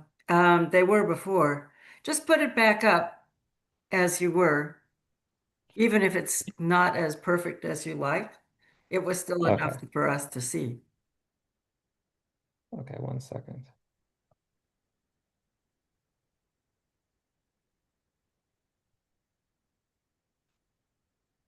Um, We can also defer to our master of all of these, which is No, I think Brian. I'm Are almost we, there. Brian, can we do we need guidance here? No, for some reason, is that working now? Yeah, now it's up. Don't worry about the framing and stuff. Just leave it with me. Okay, I hope it doesn't look terrible because I can't really tell from my side. Um, but yeah, so I'm going to talk today, and it feels like we've been kind of going down, I guess, in scales, beginning, with the global, then moving to Brazil wide, and then Amazon basin wide, and now I'm going to bring to you some observations from the very, local and particular perspective of activists in the Quilombola social movement in Pará state, which, if you can see on the map, is the state that is almost to the very edge of the eastern boundary of the Amazon basin. And that's where I conduct all my field work. So I'm talking today about the presence of quilombolas in COPE 30 in Belém, specifically the Quilombola movement. And I want to begin by saying that although the perspective of quilombolas may seem niche in comparison to that of other spheres that we've talked about already today, I think it actually brings unparalleled wisdom and truth-telling in the midst of this epic of climate, political, and social breakdown. That's because quilombolas, as Susanna mentioned, are the descendants of Africans who were enslaved and brought to Brazil. In Africa, the transatlantic slave trade is often referred to as the calamity, or mafa in Swahili. We may also recognize that the mass violence of the slave trade planted the seeds of the racialized, profit-driven extractive economy, which is leading us into this current climate breakdown.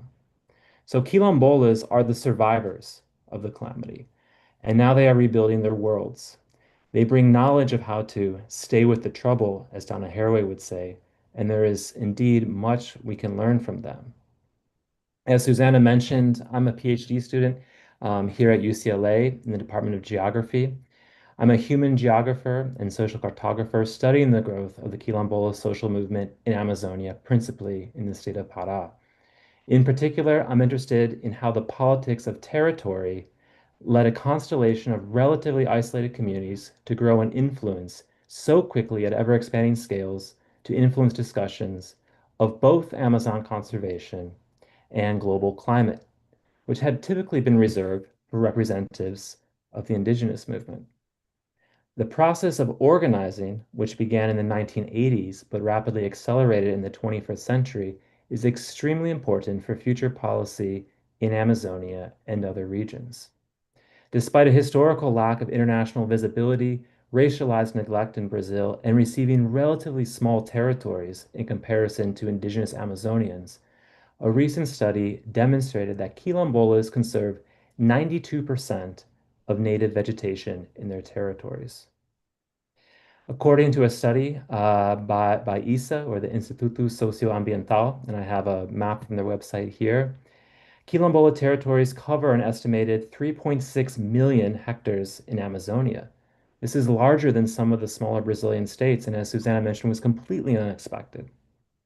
Furthermore, because quilombolas are often spread out along the edges of the most impacted, ecologically disturbed areas in the Amazon, they provide an irreplaceable role in conservation, food security, and climate stability for developed areas. So far, I've offered observations based on environmental priorities, which undoubtedly was the focus of COP30. I also want to again draw attention to who are quilombolas themselves, the descendants of Africans who were kidnapped and brought to South America as part of the transatlantic slave trade, the genocidal enterprise of cruelty beyond compare. Again, quilombolas escaped and survived the inhuman conditions of plantation and slave labor to form what we call quilombos, or quilombola territories, which are autonomous communities which exist to this day. The right to the collective demarcation or the recognition of these territories came about only as recently as 1988 in the Brazilian Constitution, which received much support in the organizing that led up to that right from Afro-Brazilian activists in urban areas. Thus, quilombolas not only protect the environment and so-called nature, but also safeguard a legacy of resistance to oppression, a long fight for freedom, and the resilience of African cultures in Brazil despite centuries of racism. Their testimony to the importance of human rights and their continuing battle against institutional, environmental, economic, and everyday racism is something that we must take serious note of, whether in Brazil or elsewhere in the world. So I've been speaking of quilombolas in Amazonia collectively. However, the movement in Pará is quite diverse if one was to consider the sheer number of quilombola community associations, leaders and activists in a variety of areas, including agroecology, education, healthcare, amongst others, and the umbrella-like social movement coordination groups. The most important of quilombola organizations in Amazonia and clearly in Pará is Malungu, which coordinates between the various regions of the state of Pará, which, may not seem like much, but this is a state that is over 2 times the size of France. So with scarce resources, this is truly a daunting task. In the state of Pará, Malungu coordinates across the many community associations within the various regions of the state. And in this map, right, you'll see some of the areas like where it says 594 in Pará, that's around Marajó and Belém, so there's concentrations there. There's also concentrations in the west of the state, around the Trombetas Basin.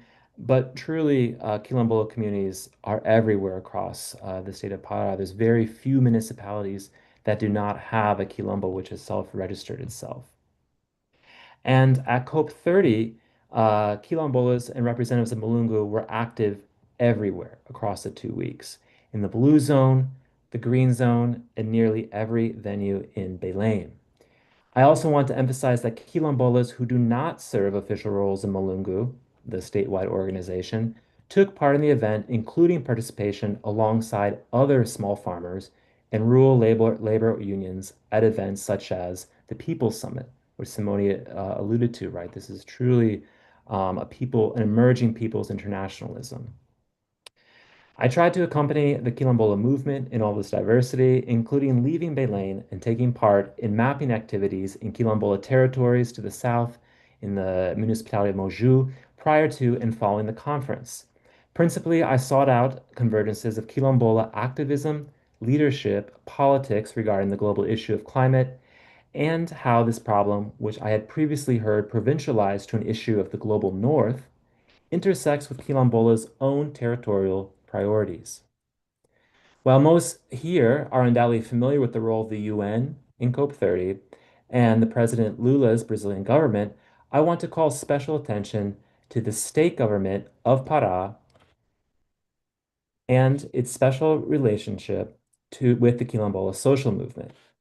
Now, this is not meant to greenwash the complexity of the situation. The state of Pará is also a leader in deforestation and destructive commodity export economies of soy, palm oil, and mining. However, this is also the state that, through its state-led agrarian reform institution, ITERPA, the state-level equivalent of the more well-known federal land reform institution, INCRA, titles more quilombola territories than any other state in Brazil. In preparing for this conversation, I spoke to 5 of my friends in the Quilombola movement who are all leaders at various levels of governance. To recognize their contributions, they're Marcio Nascimento, Erika Montero, Aurelio Borges, Sara Rodrigues, and Manuel Machado. Because I wanted to ensure that the observations that I offered today were not just my own, but communicate the social movement's perspective of COP30. Based on my own experience and conversations with these Quilombola leaders in Amazonia, the policies achieved through engagement with the state of Pará, exemplified by an incredibly important event at Utinga State Park in Belém the second week of COP30, represent the most critical outcome of Quilombola presence and political results. 2 Quilombola territories where I've previously conducted research received their collective titles at this event. One of the territories to be titled by the state of Pará this event had been waiting for decades until this point. The 5 Quilombola leaders I referenced above, and indeed the vast majority of Quilombolas with whom I've spoken, feel that COP30 provided the visibility and opportunity for Quilombola organizers to advocate for and achieve new policies. At this event, when these photos are from the event, at the event in Utinga State Park, the state of Pará delivered titles to 12 different Quilombola territories. Now, 12 may not seem like a lot, but let's do some comparing, right? For example, compare this to the federal Brazilian government, which has titled 13 Quilombola territories in Pará since 1995. In total, the state government of Pará titled 112 Quilombola territories since 1999, including 57 in the 7 years during the Helder Rabalho governments. Other important outcomes of this important event include Quilombola-focused policies in education, health, housing, culture, food security, and social inclusion, such as affirmative action to include a 5% quota for Quilombolas in state employment, the creation of 2 Quilombola high schools on opposite sides of the state, and 50 fully funded new homes for families in Quilombos nearby Belém. The list goes on further. So, in the scope of international climate chaos and climate geopolitics at the international scale, these advances may seem small in comparison, right? However, in the words of author Candace Callison, this is exactly how climate change as a global idea comes to matter for Quilombolas in Pará. There was never any doubt that international leaders, cultural elites, policymakers, and intellectuals would participate in COP30. As someone who researches social movements in Amazonia, my question was always whether locals, who are called paraenses, would feel that the event was valuable to themselves, particularly in the Green Zone and the People's Summit at the Federal Public University of Pará. A range of civil society participants, from the youth to the elderly, showed up and played a role in democratizing this COP. So much so that the Green Zone was forced to temporarily stop admitting those standing in line as it reached capacity on a Brazilian holiday when locals had the day off from work. The space had been nearly empty at the beginning of the event, and so it demonstrated a sort of, local buy-in to what was happening in Belém. And funny enough, when there were discussions ongoing about, well, who's going to host the next COP, some in Belém were saying, well, we've got all this stuff ready. We can host it here in Belém again. Why not? So people began to, where there had been skepticism, people began to embrace the presence of COP30 in the city of Belém in Pará. As Simone mentioned, protests also took place both inside and outside the event, and activists even took the narrative into their own hands, such as a people's tribunal at the People's Summit, the Cúpula dos Povos, where in a packed room, social movements judged the government of Pará's complicity in enabling extractive industries. It was like a courtroom setting. People were dressed as justices, as lawyers representing the state and companies, and people from various territories offering testimony to what they and their families had experienced. The visibility afforded Belém and Pará and its peoples were unparalleled during those 2 weeks. Whether due to Mariah Carey performing on a mechanical lily pad in a canal outside the city, or President Lula's surprise visit to my friend's Quilombo in the same area. The hope is that people will continue to come to Belém. In the face of climate breakdown, the potential of, tourism or ecotourism or this type of, experience of learning about the Amazon as a tourist or as a visitor, perhaps that may seem insignificant.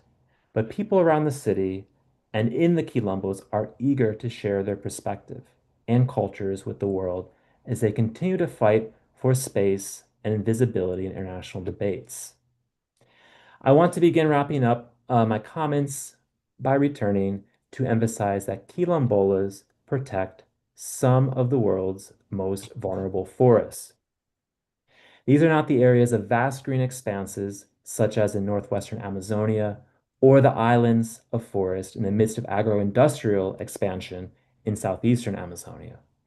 The forests of quilombolas fit in a matrix of other land uses, and in many cases offer the only respite from the advance of urbanization further into the interior. So if you take a look at this map, this is Belém and the region just south of it, where you can see the darker shades of blue along the rivers. That is where forest has been left relatively undisturbed. That is also quilombola territory. Notice how they form, and I want to say Ribeirinho territory as well, some of which have identity as quilombola or forest side or riverside dwellers. And notice how these form buffers around critical water resources. Additionally, quilombola leadership was on full display during the event.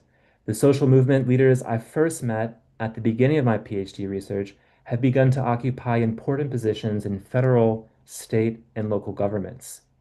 This year is an election year, and I can guarantee that there will be quilombola candidates in statewide elections, not just in Pará, but across Brazil. As the movement has grown, as it has internationalized, quilombolas themselves have used this moment of unprecedented visibility to occupy positions of power in placing themselves as protagonists only decades following hundreds of years of erasure. This brings up perhaps the most important point that I will share with you today. And this echoes a bit of what we've heard in particularly what Simone was saying about, the risks of being an activist in Amazonia. And this is who protects the protectors. It stood out to me that at COP30, resources for the blue zone, the green zone, and other installations across the city appeared limitless. Touring the new Port of the Future complex, a quilombola leader from a territory distant to Belém pointed out, look how quickly something amazing can be constructed when the government wants to. At the research campus of the Museu Gelgi, a historically prominent, always prestigious Amazonian research institution, panels have been arranged, perhaps 30 feet high, depicting the martyrs of the Amazon. The considerable resources assembled to construct COP30 seemingly evaporated the further one went from the center of Belém. I observed this while working in a quilombo on the side of a highway, where massive trucks carrying soy and oil palm fruits thundered dangerously close to children playing. Nearby, an internationally financed eucalyptus plantation had sucked freshwater springs dry, the source of life for multiple quilombos in the area. During the conference, news came out of an indigenous youth activist who was murdered along the side of a highway in Mato Grosso do Sul, an event not uncommon in the regions of Pará where I work. Within social movements, momentum and success often stall when the upper echelons of the movement lose connection with the base. The same can be said of the international climate movement. If the state and all of us advocates cannot ensure the basic protection of those who are on the ground defending the forests and rivers that protect life and our collective future, What is the good of meticulously negotiated targets and groundbreaking science? The Lula administration has rightfully made headlines in its operations to fight illegal gold mining in the Yanomami Indigenous Reserve. This is only a highly visible example of the ample threats that face those on the ground in the communities of the Amazon.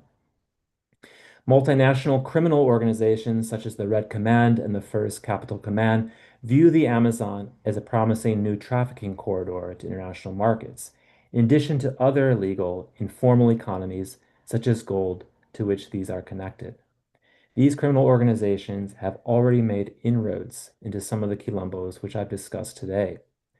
Discussions of territorial security and opportunities for youth to stay in their territories and prosper along with the territory may be even more essential than those on climate itself. Finally, and to wrap up, I want to acknowledge that within Amazonia, and especially across international forums such as COP30, the indigenous movement is far better articulated, with allies, resources, and experience. At COP30, the spotlight was on indigenous peoples, including in the pre-COP events. I have noticed the same in the academic sphere, including at conferences and in publications. I believe that this incredible platform comes from years of organizing and the translation of indigenous politics into a compelling international call for action. However, Quilombola politics have grown exponentially.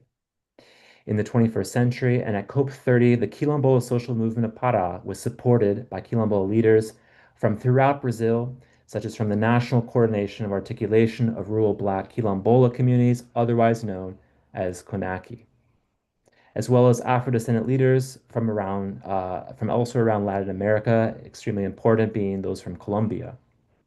Even with all this presence, Quilombolas received just 8 credentials authorizing participation in the Blue Zone. That's for all of Brazil. In final negotiations, representatives from Australia, the UK, and the EU vetoed the inclusion of the term Quilombola in the final document. Within Pará, Quilombolas occupy an intersection of identities: Black, Amazonian, African, Brazilian, Paraense, Ribeirinho. I find this compelling, but the reality is a compounding of discrimination, racism, and isolation. That is why the defining moment for Quilombolas and for Amazonia Negra, Black Amazonia, is now.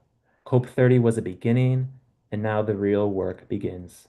To form alliances with other Afro-descendant groups across the hemisphere as depicted in this historical map of rebel slave or maroon communities across the Americas, as well as activists in Africa, such as in Congo, and all those, including myself, who see racial justice and climate policy as fundamentally connected.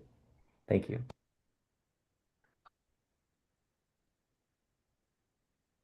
Boy, thank you so much. I can't wait to read your thesis. But one of the things that's really, if you want to just throw that last slide up, I think, or maybe not, but one of the Sure, I things will. that I think is so important about that is you get such a sense of, first of all, how much of Amazonia actually has quilombolas in it. Well, I can move my cursor around and show this, but most of what you're seeing there is Amazonia, and you can see how intensely occupied it was, partly because those forests, while very legible to African heritage peoples, was totally illegible to those outside. So if you will, the forest was both the mantle and the bulwark of these Afro-descendant communities and rebel communities. In any case, when you see these maps, suddenly your sense of Amazonia, not just as an indigenous landscape, but as a quilombola landscape, becomes a lot clearer. Simone, would you like to add anything here? Yes, thank you so much, Benjamin. I really like the way you intersperse your own, impressions or your experience with the participation with also the kind of the essence of the research you're carrying out, which is very important. And it seems that you're directly connecting and engaging with these leaders, which, is super valuable to have that engagement in the territory. I was just going to highlight a couple of efforts that are ongoing regarding Afro-descendants, publications that people are talking about. This publication it was by a CI colleague, Marta Rosero. She is co-author of the role of Afro-descendant lands in forest protection and climate mitigation across 3 Amazonian countries, showing how they actually are protecting the forest, but also the invisible role that they have had in shaping agroforestry in the Amazon, not only through indigenous land knowledge, but through Afro-descendant ancestral knowledge brought from Africa, resignified in Brazil, and applied, but very little recognition, a lot of invisibility, like you mentioned and highlighted, around the role of our descendants in, shaping our food systems, pretty much. That we kind of, well, a lot of Brazilians are not aware of. And then this initiative of mobilization of Brazil and Colombia around solutions for Afro-descendants, also interesting to see how much these leaders and these, international movements are shaping or directly participating in these new policies. But I think there is still a lot of challenges, and I wanted to perhaps ask you, because I saw there are some comments also in the Q&A, but I want to ask you what you see as kind of the main challenges moving forward, kind of in a similar way that you asked me, but specifically related to transnational Afro-descendant movements. What are the main challenges and perhaps how to support these movements for people that are interested? Thanks. Thank you so much, Simone, and I can't wait to look at. I just opened and have marked those 2 pages you sent me, so I'm really excited to read more about that. As we've been talking about, right, there is just a paucity of information on Afro-descendant histories, agroecology techniques, environmental histories, right? Organizing histories, activism in Amazonia. And we know, right, that it's certainly been happening throughout, as long as, Africans and their descendants have been in the Amazon. They've been organizing together in various ways because, as Susanna mentioned, that these incredible food forests and matrix landscapes of food production that we have today, have been created through hundreds of years, right? So this has been an ongoing story that until now has rarely been seen, throughout Brazil, right? Throughout Pará, throughout Brazil, in more academic or more public circles, but certainly throughout the world. It's something that has always existed, and we're just beginning to sort of collectively name now. As far as challenges going forward, right? I hate to sort of return to the familiar, global North, global South challenge, but in many ways, that is the crux of what the Quilombo leaders that I know face. There's very little money to travel internationally. I presented at a conference last week on a paper that's coming out, and with 2 Quilombo co-authors, and there was simply no way for them to be at the conference. The process to get a visa, the process which entails travel, the process to register for the conference, and it wasn't an issue of language. Some people they're Portuguese, right, creates challenges in a majority Spanish-speaking continent, but no, it wasn't about that. It was sheerly about the logistics and resources required to interact in global academic and policy circles. Because the same strengths, right, that have enabled the sustenance or the existence of these territories, of these incredible, life-giving and life-affirming territories with very few, resources received from the outside world, also point that the true, wealth of quilombolas is not, in funding mechanisms and bank accounts and, recognition and support by international organizations. It's what they hold within the territories, what they've guarded in the territories themselves. And so the question is, how can that knowledge, how can that, perspective jump scales right to this more international arena that we are all talking about and a part of here today. And it's beginning to happen, right? Even the fact that we're having a discussion, when I, messaged my friends, I said, look, I have this opportunity to share some reflections from you and from the movement on COP 30 in, a space that normally doesn't get to hear about who quilombolas are. So telling this story is certainly important. I think a lot that's thinking internationally, thinking domestically, right? A lot depends on what happens politically in Brazil. And we are in a Brazilian election year between the son of a former president, that's Bolsonaro's son, right? Who looks like the primary candidate who's going to challenge Lula. And we know that, ex-President Bolsonaro compared quilombolas to animals in zoos and said, they're so weak, they can't do anything for themselves, like, using this incredibly, racist and even kind of, genetically inferiorizing in terms of, development potential language that they should just be sort of, consigned to history, right? This is the type of racism, that exists which could return to the government in Brazil. And already there is a lot of resistance to titling Quilombola territories across Brazil. That's because they typically exist at the interface of, urbanization, agricultural expansion. So these are lands that are coveted by those who would like to, sort of bring them into the majority, agribusiness, ranching, urban sprawl landscape that we see across Brazil. So certainly the Quilombola movement is up against a lot. The success they've had in communicating with the state of Pará is a bright spot.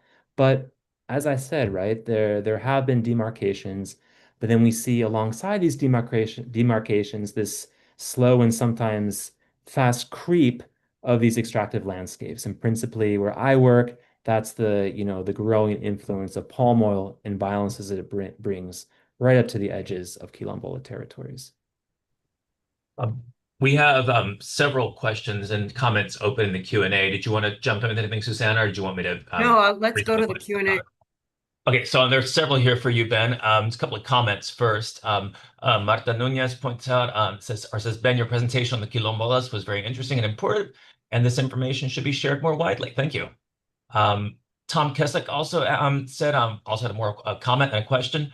One comment, great presentation.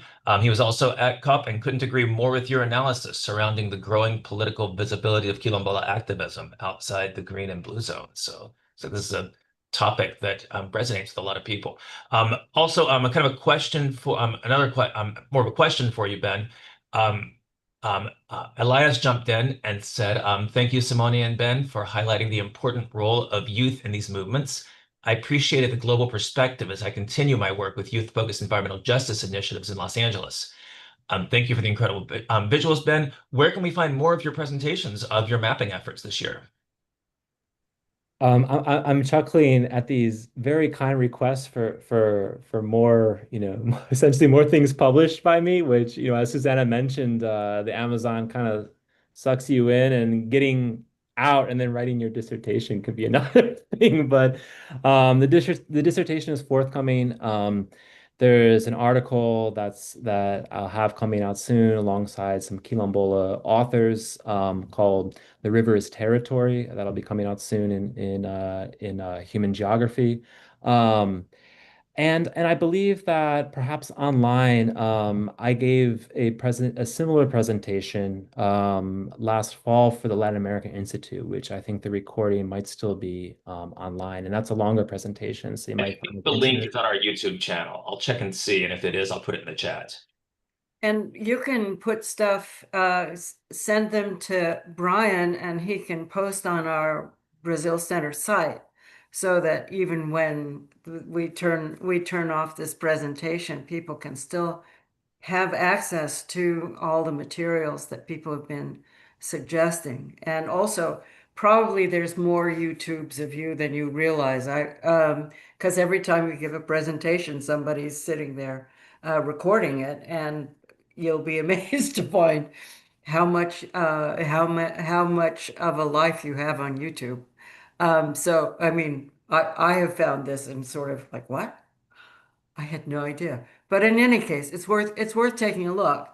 And if we can check with the Latin American Institute, but perhaps there's been a few of other presentations where this might be, you might find that you were actually recorded. Because you always say, oh yeah, fine, recording me. No problem. And then, I just added the one from the LAI in the chat okay, back great. in October. Great. But Looks like we also we should put them so that they have a little more permanence than just in our webinar. absolutely. Okay, so we also had Marta Nunez had a question for Raoni that came in during Simone's presentation. So I told her we would leave it until the end. Raoni, she was wondering, Marta said, I would like to know more about your opinion on TFFF supporting actions that are considered false solutions. Yeah, I mean, it's a good question. So as far as I know, okay, one thing is you have to be near zero deforestation to get the money. Then the next question is how the country who's getting the money should use the money. And the first decision was, okay, there's going to be a large share, if I'm not wrong, 30% that has to go straight to indigenous and traditional populations. So, but what about the other 2/3? They're still unclear on how that's going to be decided specifically. But I mean, since it is an incentive, and even an economic incentive, let's suppose that a country gets the money and decides to build roads, which can be quite problematic. As long as that country is able to keep deforestation at near zero levels, why not? It can be an incentive also used outside the specific environmental perspective. That could be an option. Another option, for instance, which is the logic which was adopted by Red Plus, is that when you get money from Red Plus, you can only, as a country and as the Warsaw framework, you can only use the money to implement the deforestation control plan. And that's the basis of the Amazon Fund, for instance. The Amazon Fund gets Red Plus money, but it cannot spend the money building roads. It can only spend the money to implement the actions of the plan to control and reduce deforestation in the Amazon, the PCDAM. So I know that those options are on the table. The other side of the problem is, okay, the FFFF is also a financial fund, right? And it's going to be giving loans at, let's say, 7% of interest rates per year. Our concern was, okay, but let's not that money go to fossil fuels, right? Because otherwise it's becoming self-defeating. So I understand there are also safeguards being built in that regard. But as far as I know, the specific rules have not been ironed out yet.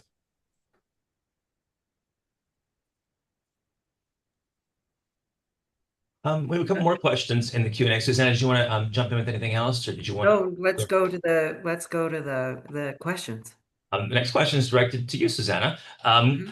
Christine Hinfeld asking if we could expand a bit on the concept of co-optation. Co-optation. I'm thinking about multinational investments and the spread of illegal activities, aside from much talked about corruption schemes. Well, one of the things that is becoming much more notable in Amazonia is this sort of the realm of corruption, both in terms of land grabbing and also in terms of criminal networks and giant clandestine economies linked to timber, especially gold, and wildlife trafficking, human trafficking. So the problem that we have in Amazonia is really a problem in state presence. I mean, Brazil is actually kind of a, um, uh, even though it's far from perfect, at least you have the sense that there is some governance and state presence. But when you move into the Western Amazon and into these sort of what we might call flailing states of Bolivia, of Peru, and then the sort of what we might call a narco state in Ecuador. We're not even mentioning Venezuela at this moment. So that what you have is a kind of emergence of a different sort of clandestine form of governance, which is not particularly interested in environment, human rights, et cetera, but very interested in transnational networks for monetizing Amazonian products. So we're kind of in, speaking of, the new regimes, we really are in a situation now where what we might have thought before would be sort of useful extensions of community life and government collaboration. Um, that would work, but now we're in a different kind of zone. I have somebody coming to my door here. I'm just gonna go off for a moment here, so hang on.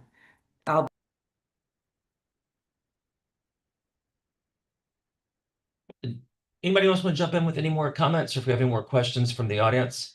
I think we've. Perhaps I want to address Marta Nunez question that was in the chat, and I responded in written, but I think it's an interesting one and perhaps valuable to discuss and to answer here with the colleagues. And Marta, you want to ask the question, or can I read it, Brian? Oh, go ahead and read it. Okay. So Marta is asking, given the events of the past few days, the US withdrawal from the United Nations and the geopolitical changes taking place, what kind of support do indigenous peoples and other coalitions expect to receive, not only to attend the next COP, but mainly for the actions they hope to carry out to address the climate crisis? I think it's a very important question, and I would like to maybe start to respond, and the others are welcome to also make any comment. And I think that this it is a very concerning what's happening now.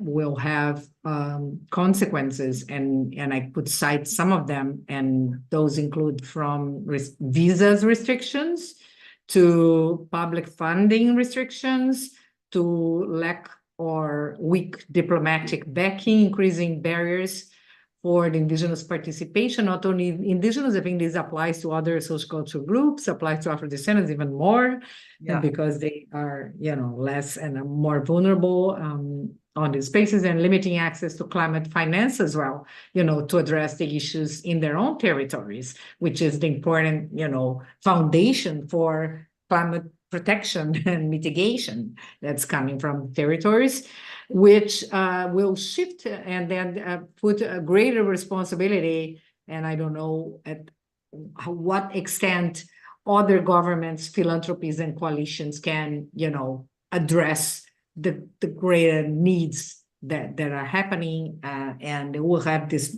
kind of increased responsibility on addressing these gaps. I would say also we're just in a really novel geopolitical situation right now, and given the sort of emergence of petropolitics, global petropolitics, there's plenty of reason to be concerned about what the next steps might be. And also that Amazonia has a long history of resilience, but also resistance and civil war. So it's a very, very nerve-wracking time. I'm sure all of us are sort of feeling that right now. And we have a very I personally have a very quite distrustful of the current regime vis-a-vis Amazon, and the kinds of coalitions it will make. I see Rodrigo Peixoto, our colleague from Universidade Federal de Pará, had a question in the chat. Do we have time to go to that one as well, Susanna? Oh, you're on mute. You're on mute, Susanna. That's because my dog is barking. Can you repeat the question again? I was asking if we have time to also go to Rodrigo Peixoto's question. Yes, of course we do. Of course we do. Hi, Rodrigo. ¿Cómo vai? Rodrigo has asked, my question has to do with the people's internationalism Simone has addressed. Like indigenous peoples, quilombolas are guardians of nature, caring for the forest and waters in their territories. However, they do not have international recognition, which would enable them to obtain remuneration for environmental services and support for their projects. What could be done in partnership with universities and other institutions to help quilombolas become more visible as guardians of nature? I think that I suggest that all of us could answer that question, but I can start. I think there were important advances in terms of public policies at this COP, but not at this COP, but building on the process that has been happening also with a great with the great leadership from local communities. And I want to mention the specific case of the Pirarucu community-based fisheries in the Amazon, that people have protected an area, protected ecosystem services that are way beyond, the living areas of this great and largest scaled fish in the world, the Pirarucu, and protecting these ecosystem services. And so at COP, there were launched several partnerships and coalitions that will reward the people and the communities that are protecting, just beyond, getting paid by selling pirarucu, which can be very problematic, but they are already, reaching international markets, but through public policies that will actually reward the communities by carbon sequestration, by protection of ecosystems and the biocultural diversity in their territories. Although there are many risks, like with the RED schemes and, the climate pirates that come to the territories, and those risks need to be continuously addressed. But I think that there is some momentum to achieve greater recognition and rewarding of, the territorial protection and carbon fixation and other services that are provided by these lands. Just that comes with risks. But I could, Raoni or Benjamin or Susanna, if they want to complement that answer. You're welcome. I think that the universities in Amazonia and the research institutes have made important coalitions and have a real role to play in advancing these kinds of social movements, and also providing, if you will, the data and the politics to help move this forward. It's going to take a lot of different dynamics, and I think it's interesting what Benjamin mentioned, the role of the Paraense state, which normally isn't seen as being particularly interested in the rights of many of its inhabitants, has been unusually proactive vis-a-vis Quilombola. So in a certain sense, we sort of should see what we're seeing here as the beginning of a set of processes, if you will, a kind of, this is what I mean by postpartum. We're seeing kind of a slow birth of a different kind of politics vis-a-vis climate and climate justice. How this is all going to play out in a geopolitical context and a different kind of sort of corrupt political ecology is still an open question. Raoni, what do you think? You've followed gold.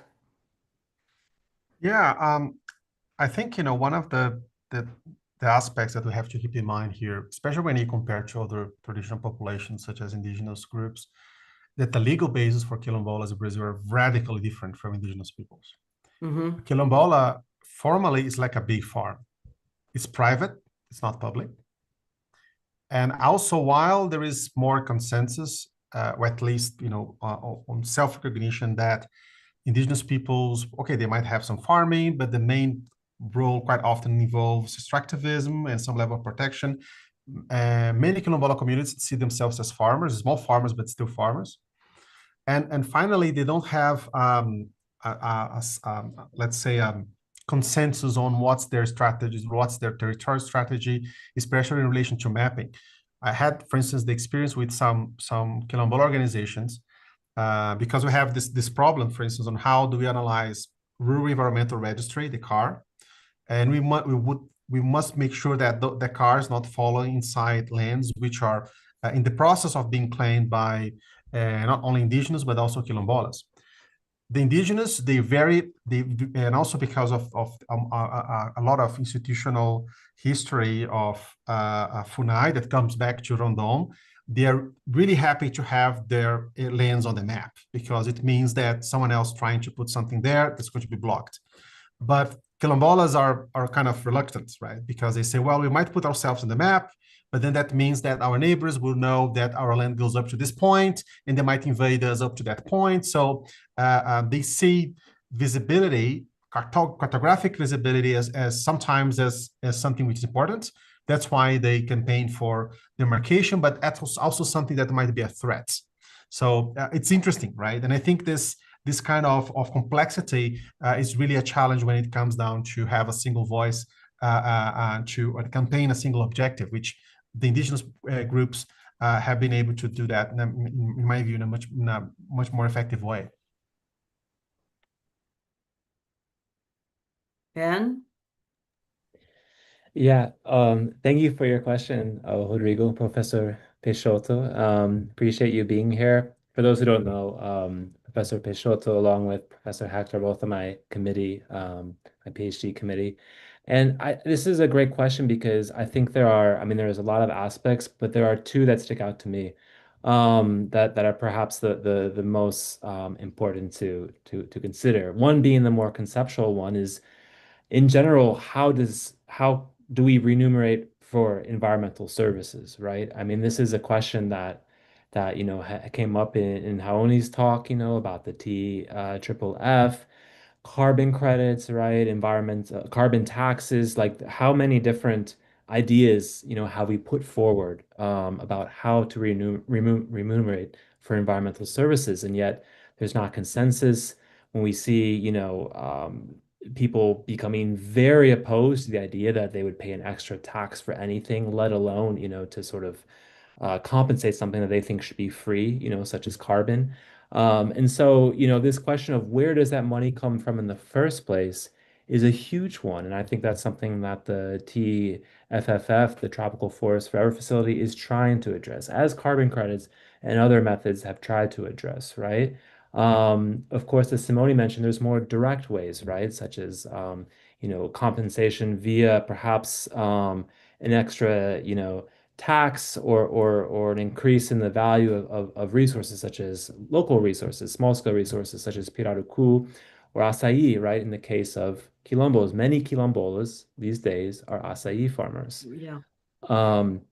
So that's the first part, is who is going to be willing to pay? Where is this money going to come from? Of course, partnerships with universities is extremely important. And yet here we are in the United States receiving cut after cut after cut, especially to programs that have to do with climate, racial, or environmental justice, which are apparently now banned words in funding applications. So the second question, though, is if there is money, how do we get it to the people on the ground? Because what I've noted is that often the money that arrives to compensate for ecosystem protection, compensate for preserving the environment, ends up in funds and goes through arduous processes before it ever gets, or before it ever maybe will get to an individual quilombola farmer in a territory. And so how can we, access money, to compensate for protecting the environment, protecting forests, protecting rivers, and how can we move that money through the various channels, various bureaucracies to get it into the hands of that individual quilombola farmer or indigenous leader who is on the ground doing the protection, even below leaders, right at the community level, because I know too that in communities, a lot of time benefits do arrive to leaders, but others in the community do not really see any of these resources that, participating in a global movement is supposed to deliver. So these are, really important questions. Those are some, ideas that come to mind. I don't know that there's a direct answer. I mean, a lot of us would say, oh, it's going to have to come from philanthropy, right? But we even notice various philanthropy organizations sort of tightening their belts at this time of, at least at higher scales, kind of, backwards sliding when it comes to taking on what Dan earlier referred to as these sort of, low level, obvious, important goals such as sustainable development goals. So thank you for your question, Rodrigo, and I guess the conversation goes on. Okay, other questions? Well, if not, I think we'll close this up. Thank you very much, you participants who've been patient to the very end. I also want to thank various other people who've been supporting us during this process. One is the Latin American Studies Association, its environmental program and the directors program. So we were on their platform. Simone put this on the scientific panel for the Amazon. Princeton University's Brazil lab participated. Closer to home, we had the Institute of the Environment and Environmental Studies, the Luskin Center for Innovation, the Luskin Democracy Center, and the Center for Tropical Resources, also supporting and helping us promote this through their various platforms and through their listservs. So I want to thank people who've been helping us get this out. And then, of course, our terrific panelists, every one of which is,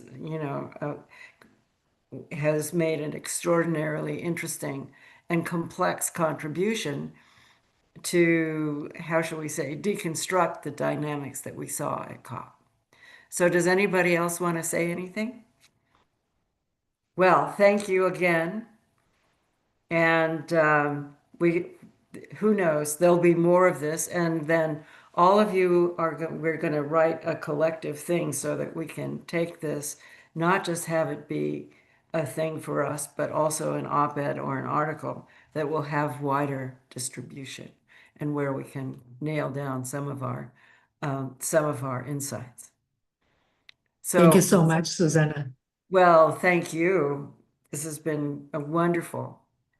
How about Raoni? Nice to see you. It's nice to see everybody again, particularly in this arduous, horrible time. It's kind of lovely. And hi, Ben. Welcome back. Thank you, Susanna. Good to Yeah, be Thanks back. also to Brian for organizing. Yeah. It was my pleasure. It was my pleasure. And Brian, of course, runs the show all the time. So we always have to thank him. Looking forward to continuing the conversation and the article. Yeah, well, we will, and we'll have a very interesting set of presentations in our Brazil Center this year, in the next 6 months. So we'll keep you apprised. So yes, it'll be a nerve-wracking bunch of 6 months of presentations, but very, very much thank you. Obrigado, gente. Tchau. Tchau. Muito